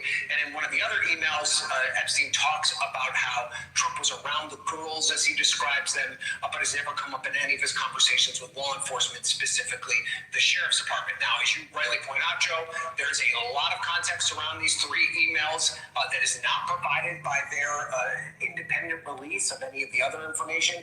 I'm just being told in the last few minutes that the Republicans have now released a big volume of information from this discovery collection of the Epstein estate. So perhaps we'll learn more information as a result of that. But it is significant because time and time again, President Trump has denied any sort of specific connection with Jeffrey Epstein's crimes, any sort of connection with the women that were involved in this controversy. And he has repeatedly called the investigation into Epstein a hoax and said that it should just go away. So it also, of course, comes against the backdrop of the House reconvening today, Adelina Grijalva being sworn in after she was elected at the end of September. And she, of course, will become the last signature on that discharge petition that will force a vote on the House floor to compel the Department of Justice to release all the information that they have related to the Epstein controversy. Joe. And Ryan, you mentioned Virginia Giuffre, which you know she did die by suicide earlier this year. You talk about what next steps could be for Democrats, whether it's the House Oversight Committee or this discharge petition. Talk about what comes next and what Democrats are calling for. So the Democrats want the Trump administration, and specifically the president himself, to reveal everything that he knows about the Epstein saga. They say in a statement that these latest emails and correspondence raise glaring questions about what else the White House is hiding and the nature of the relationship between Epstein and the president. The Department of Justice must fully release the Epstein files to the public immediately. And what has often been the problem throughout the course of this saga, this controversy, if you will, Joe, is that the part of the reason that all this information hasn't been released is because it's not fully vetted. It may implicate people who did nothing wrong. And so that's why the Department of Justice has been reluctant to do so. But the people that are calling for it believe all the information needs to be out to the public so that people can get a full understanding of everything that went on during the Jeffrey Epstein controversy. Joe. All right, Ryan Nobles, thank you so much. Still waiting for reaction from the White House. We expect more reaction to this story throughout the day here on NBC News Now. All right. Any comments? There you go. That was Michael Wolff, was the interviewer, by the way.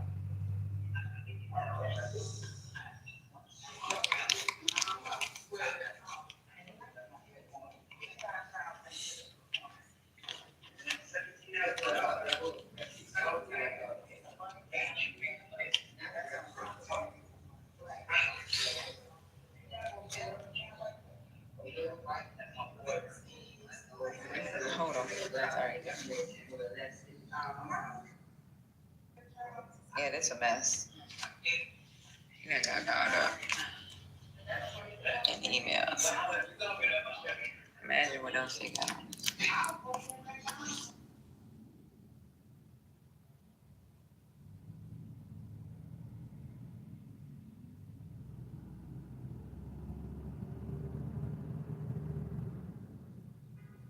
It still doesn't explain, there's no good explanation for moving Ghislaine to the minimum security.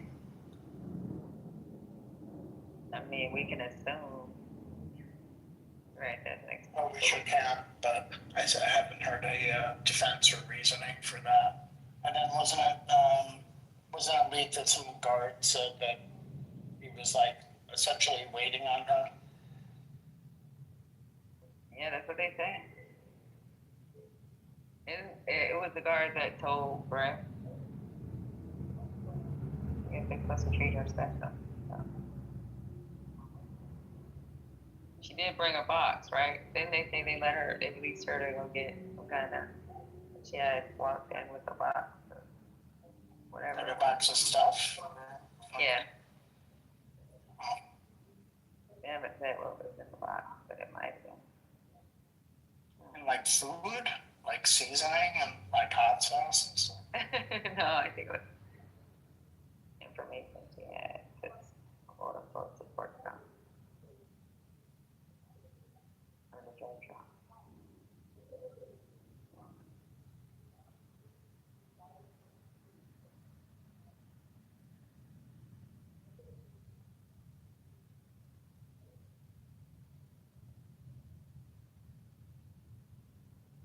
Are they waiting for that lady to get sworn in for this to happen, or this just coincide with that?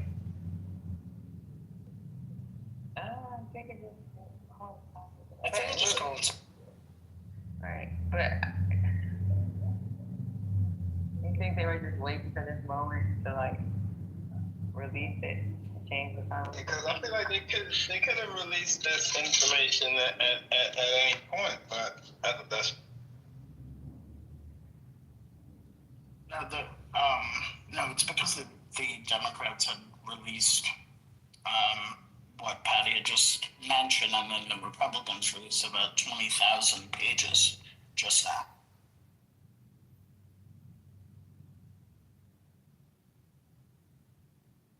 Republicans released that? No, what we heard the Democrats. That's the twist. No. What we heard is what the Democrats released. The Republicans, in response to that, released about 20,000 pages to presumably flood the zone, confuse everybody, distract, all that stuff. 20,000 pages may end up being nothing, most probably. But they did that to kind of confuse everybody. Right, so the Republicans only released, I think they only released the email that,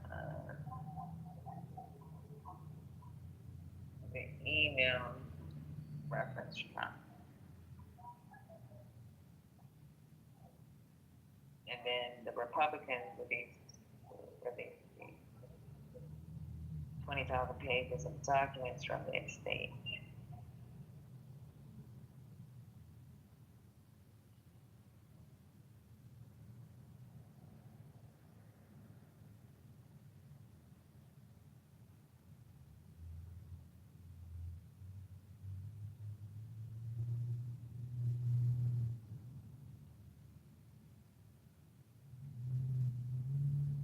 I got another article that talks about the Republicans releasing what they released. Let me see.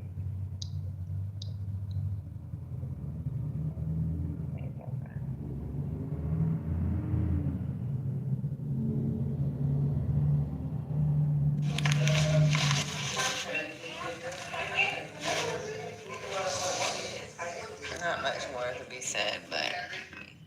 Julie, our DC teams are still trying to comb through those 20,000 documents that House Republicans released right after the ones released by Democrats. Do we know their reasoning for this document, though? It's a really good question, and I think if you look at their pointed statements after House Democrats released some of these documents, 3 of these emails, remember they spent days combing over these documents with Jeffrey Epstein estate lawyers in New York over the summer. They've had pages, thousands of them, of those documents independent of the DOJ files, and the committee had always said, including Republicans on that panel that lead the committee, that they will plan to release all of those documents in full once they've gone through them, once they make sure that victim names are protected. Like I mentioned, though, Republicans are saying the Democrats cherry-picked these documents. We asked Robert Garcia, who's the top Democrat on the panel, about just that. Take a listen to what he said. interesting that House Republicans and the White House want to say, well, this is being cherry-picked. You know how they can answer every single question? Is by releasing every single document that they have in their possession right now that is under subpoena. It's time for justice for the survivors. Now, like I mentioned, James Comer, who is the Republican chair of that committee, did say he will release all of these files. He did not make the same commitment with the DOJ files that they are subpoenaing from the administration, but we'll see what happens. 'Tis the season.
Neoliberal. I saw your name in a text today and thought of you. I was reading something about South Africa. So just wanted to shout you out, bro. You guys know what it is. Patty just played some audio. Documents are flying. Trump's name is flying around. I think we're all trying to digest what is going on. I mean, it's the inevitable. You can run, but you can't hide. What Mama used to say? Whatever's done in the dark will come in the light. A moment of pleasure, give me a lifetime of pain. All those sayings. Yeah, give me a...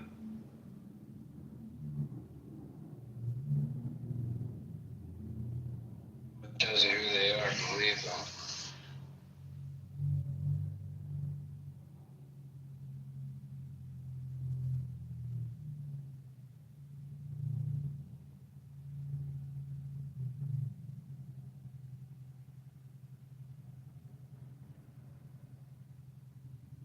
So in other news,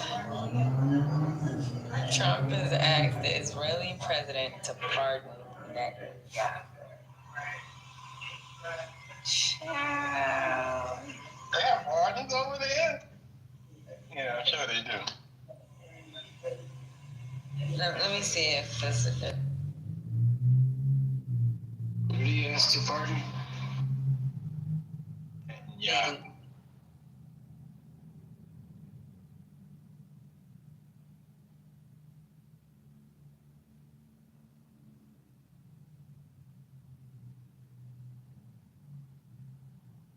The thing that's left is for him to pardon himself, and that's coming. We're there.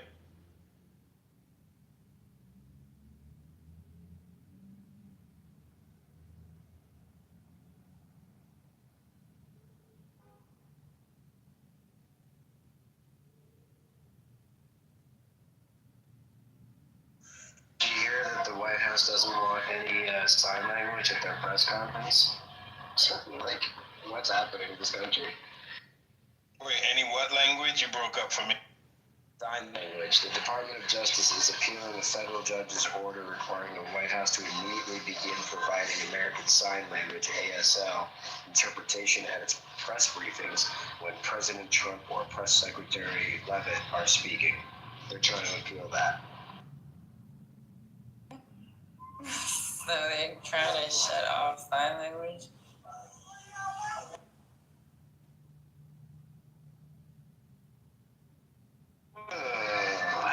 This is crazy.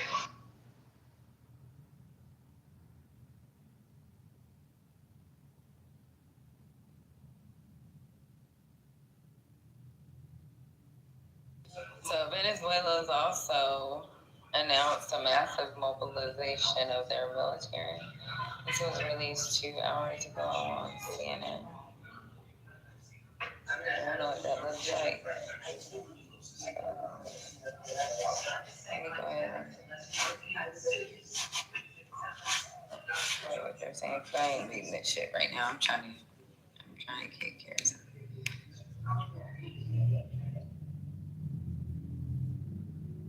Get her hair done, her hair done, her nails done, get her news done. Yeah, it's my woman's wellness thing. So every Wednesday I get my hair done, my nails done, my brows done. Let me have my day.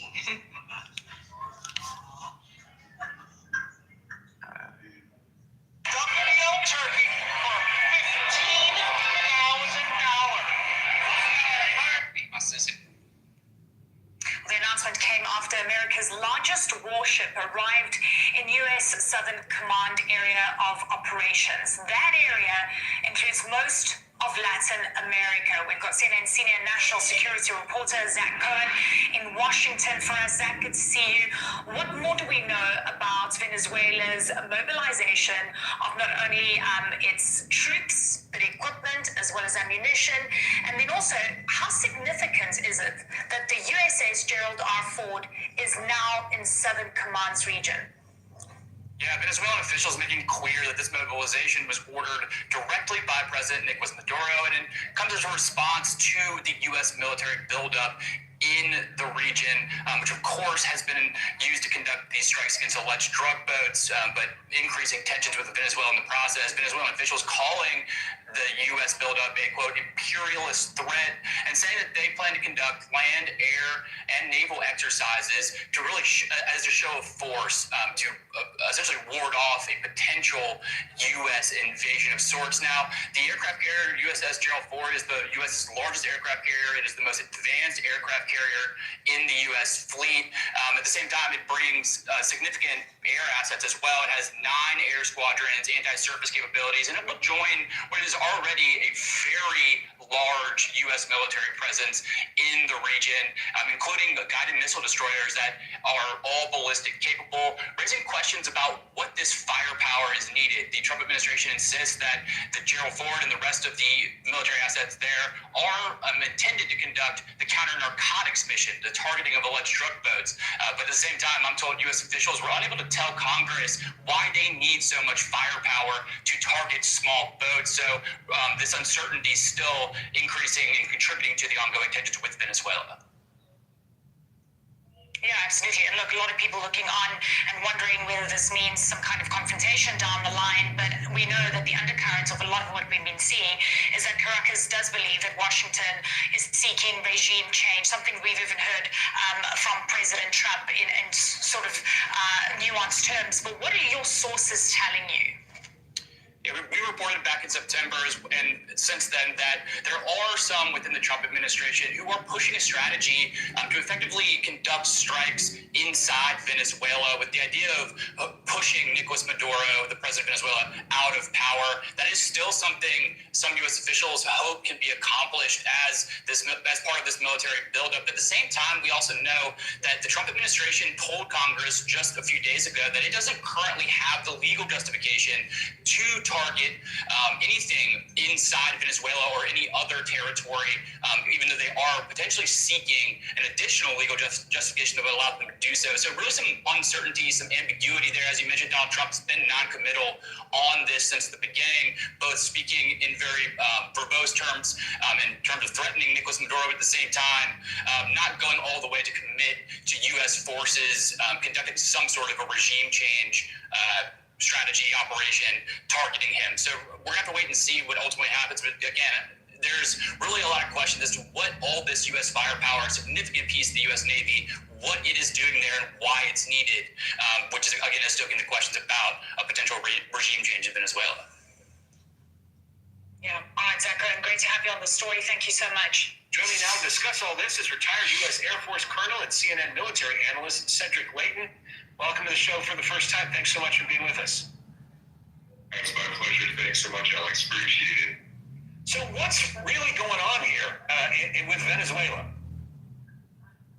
Yeah, so this is a very complex issue, actually, but what's basically happening is that the U.S. is moving its forces in just as you described with the USS Gerald R. Ford, the biggest aircraft carrier in the world, basically entering that particular part of the world. And since it's there, it was moved from Europe, it now gives gives the U.S. extra air power that it can potentially use against targets in Venezuela.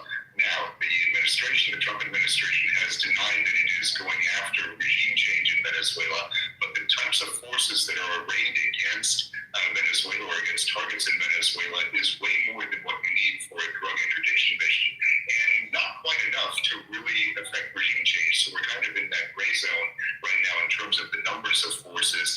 But I think what the administration wants to do, Alex, is they want to have a presence in the area that will perhaps force change in Venezuela. But that's kind of where we are right now.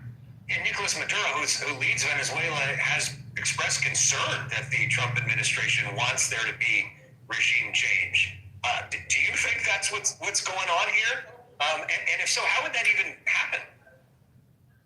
Yeah, that would be one of the most difficult things to actually do. And I can see from Maduro's point of view that that's exactly what he sees. If you're sitting in Caracas and you're looking out across the Caribbean and you see all these naval vessels coming toward you and the aircraft flying along your coastline, then you certainly think that there's something more going on than just going after some boats that are on the coastline. So what Maduro is doing is he's beefing up his forces. He's calling up the reserves. He's calling up his military, his National Guard, and they are, in essence, putting themselves in a position where they think they can defend the country. Now, what would happen if, let's say, we did try to affect regime change? I think the first thing that the U.S. would try to do is make contact with the opposition leaders, including the lady Machado, who received the Nobel Peace Prize recently, and that would then be the impetus to move things forward using Venezuelan forces to, in essence, fight each other.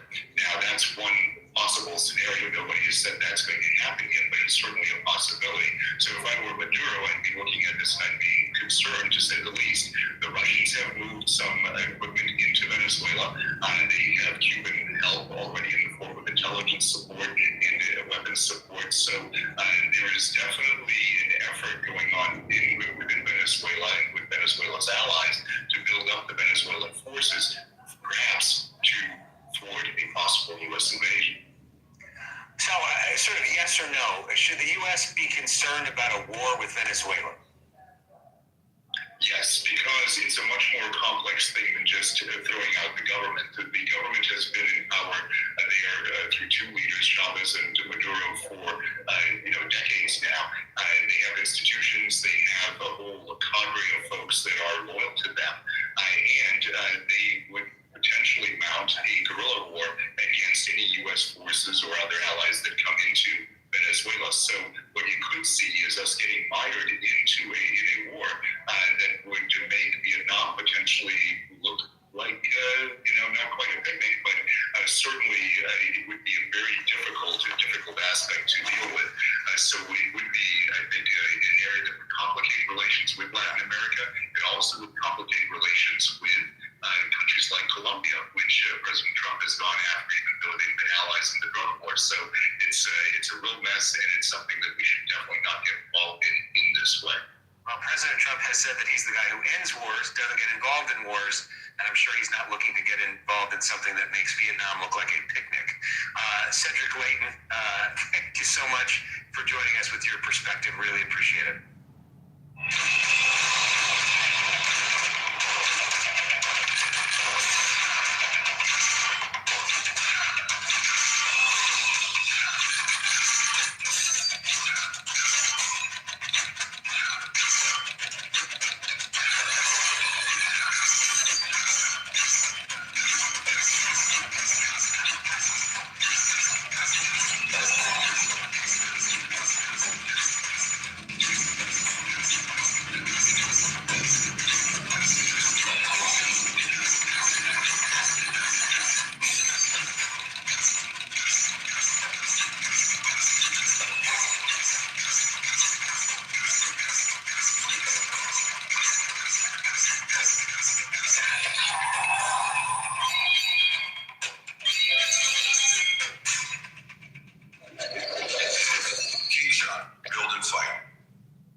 probably need to close because I gotta get my eyebrows done.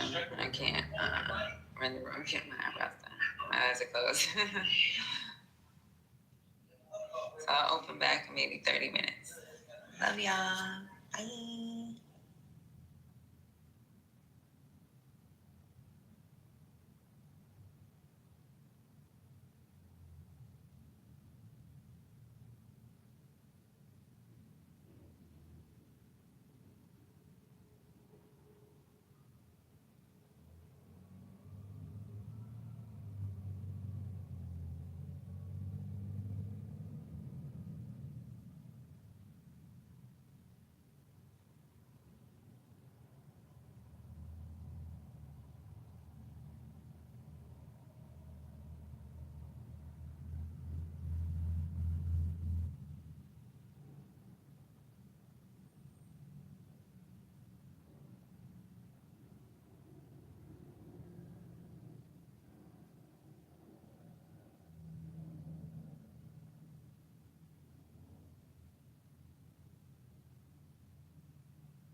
I'm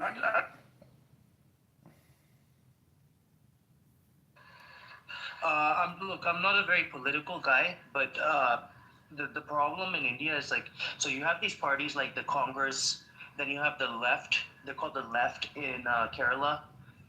You have like these parties like RJD in Bihar.